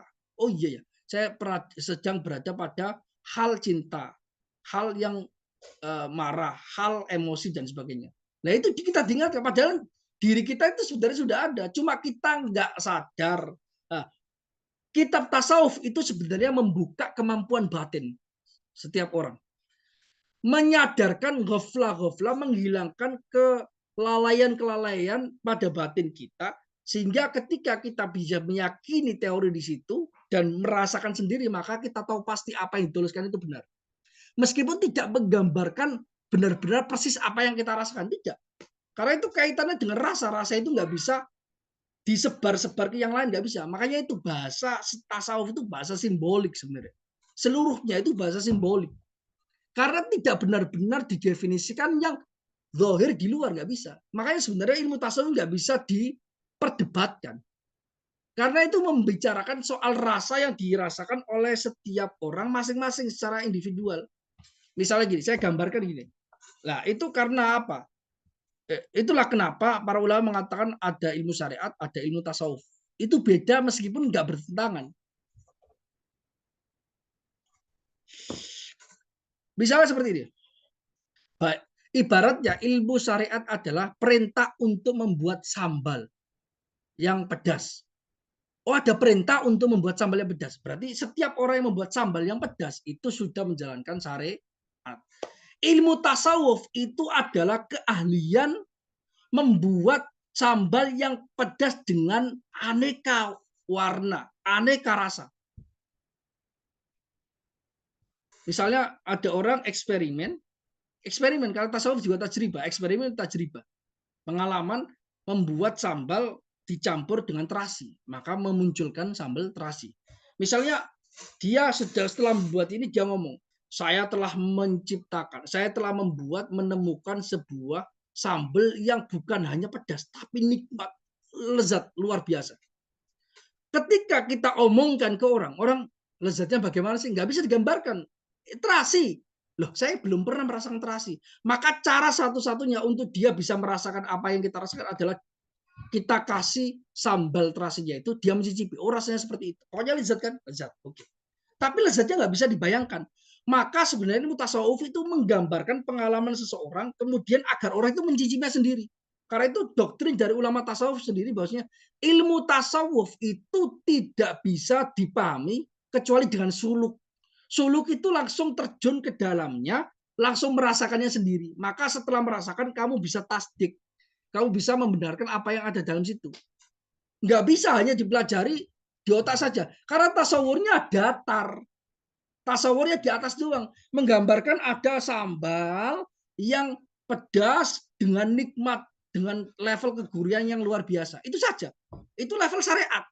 Tapi kalau sudah mendalami syariat, kemudian menemukan sebuah pengalaman spiritual terkait dengan apa yang disebut sebagai cinta, apa yang disebut sebagai rindu, apa yang disebut sebagai harap, roja, apa yang disebut sebagai khauf atau rasa takut kepada Allah, itu digambarkan di situ. Orang itu hanya oh seperti ini ya, oh seperti ini, tapi nggak bisa merasakan. Ketika sudah masuk ke dalamnya, memulai menaiki tangga-tangga hal, tangga-tangga makom, maka mulai tasdik satu persatu. Seperti gambaran kita gitu. Ketika kita sudah di level anak kuliahan, kemudian kita menerangkan tentang nikmatnya belajar dengan tanpa menggunakan seragam,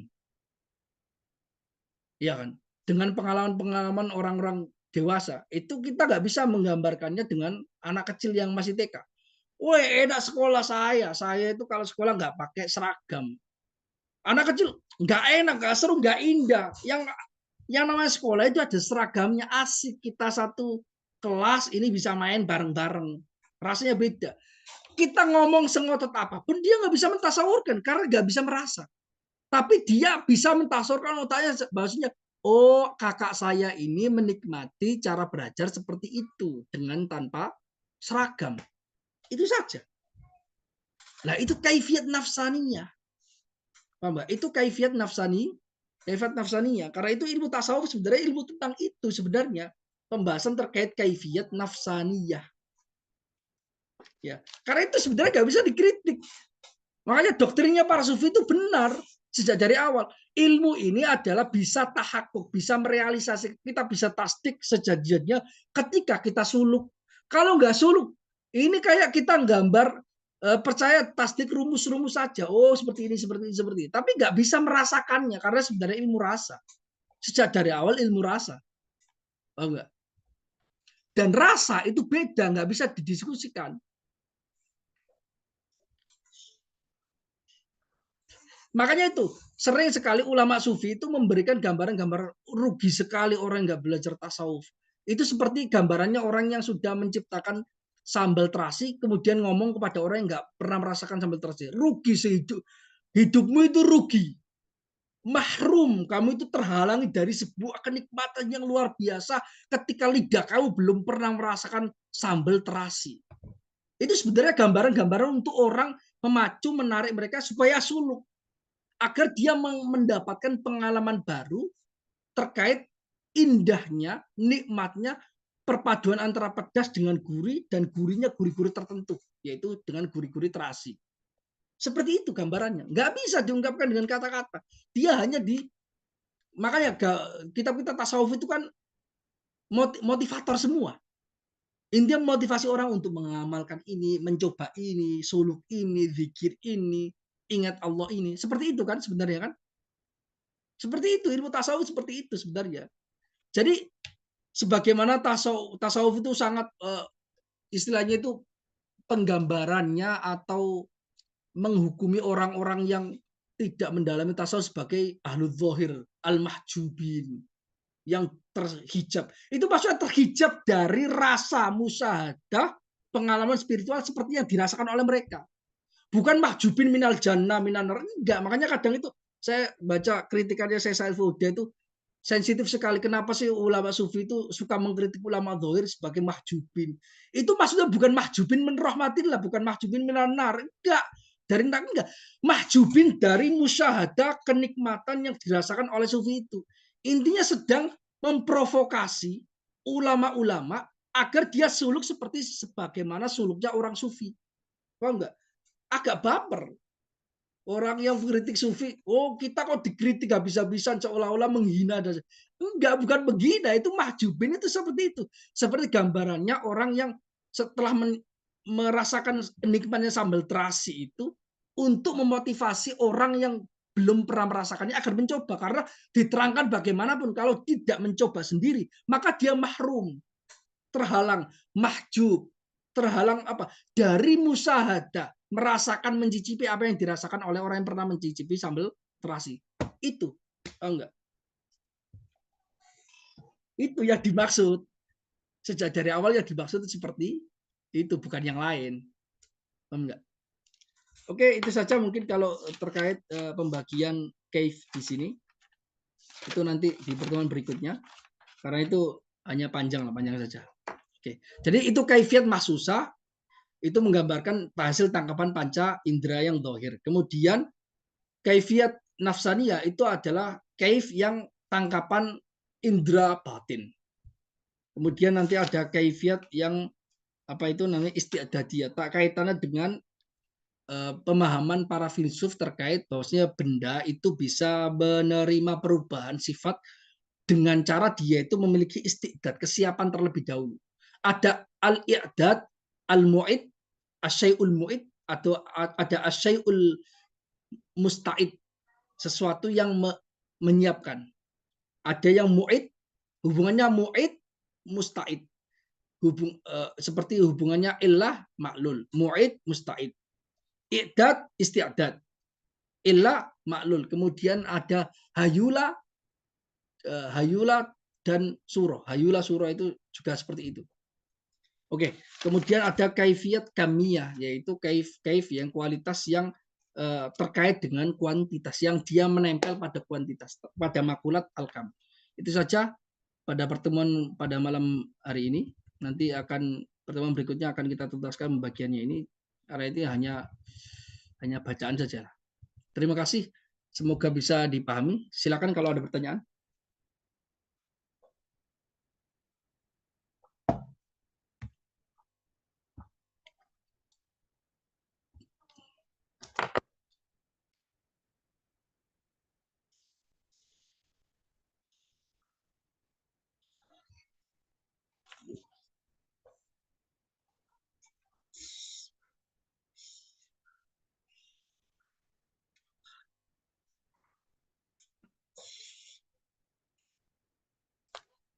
Oke, kalau tidak ada pertanyaan, saya pikir sudah cukup sampai di sini. Terima kasih, semoga bermanfaat. Wallahul muwaffiq ila aqwamit thoriq. Wassalamualaikum warahmatullahi wabarakatuh.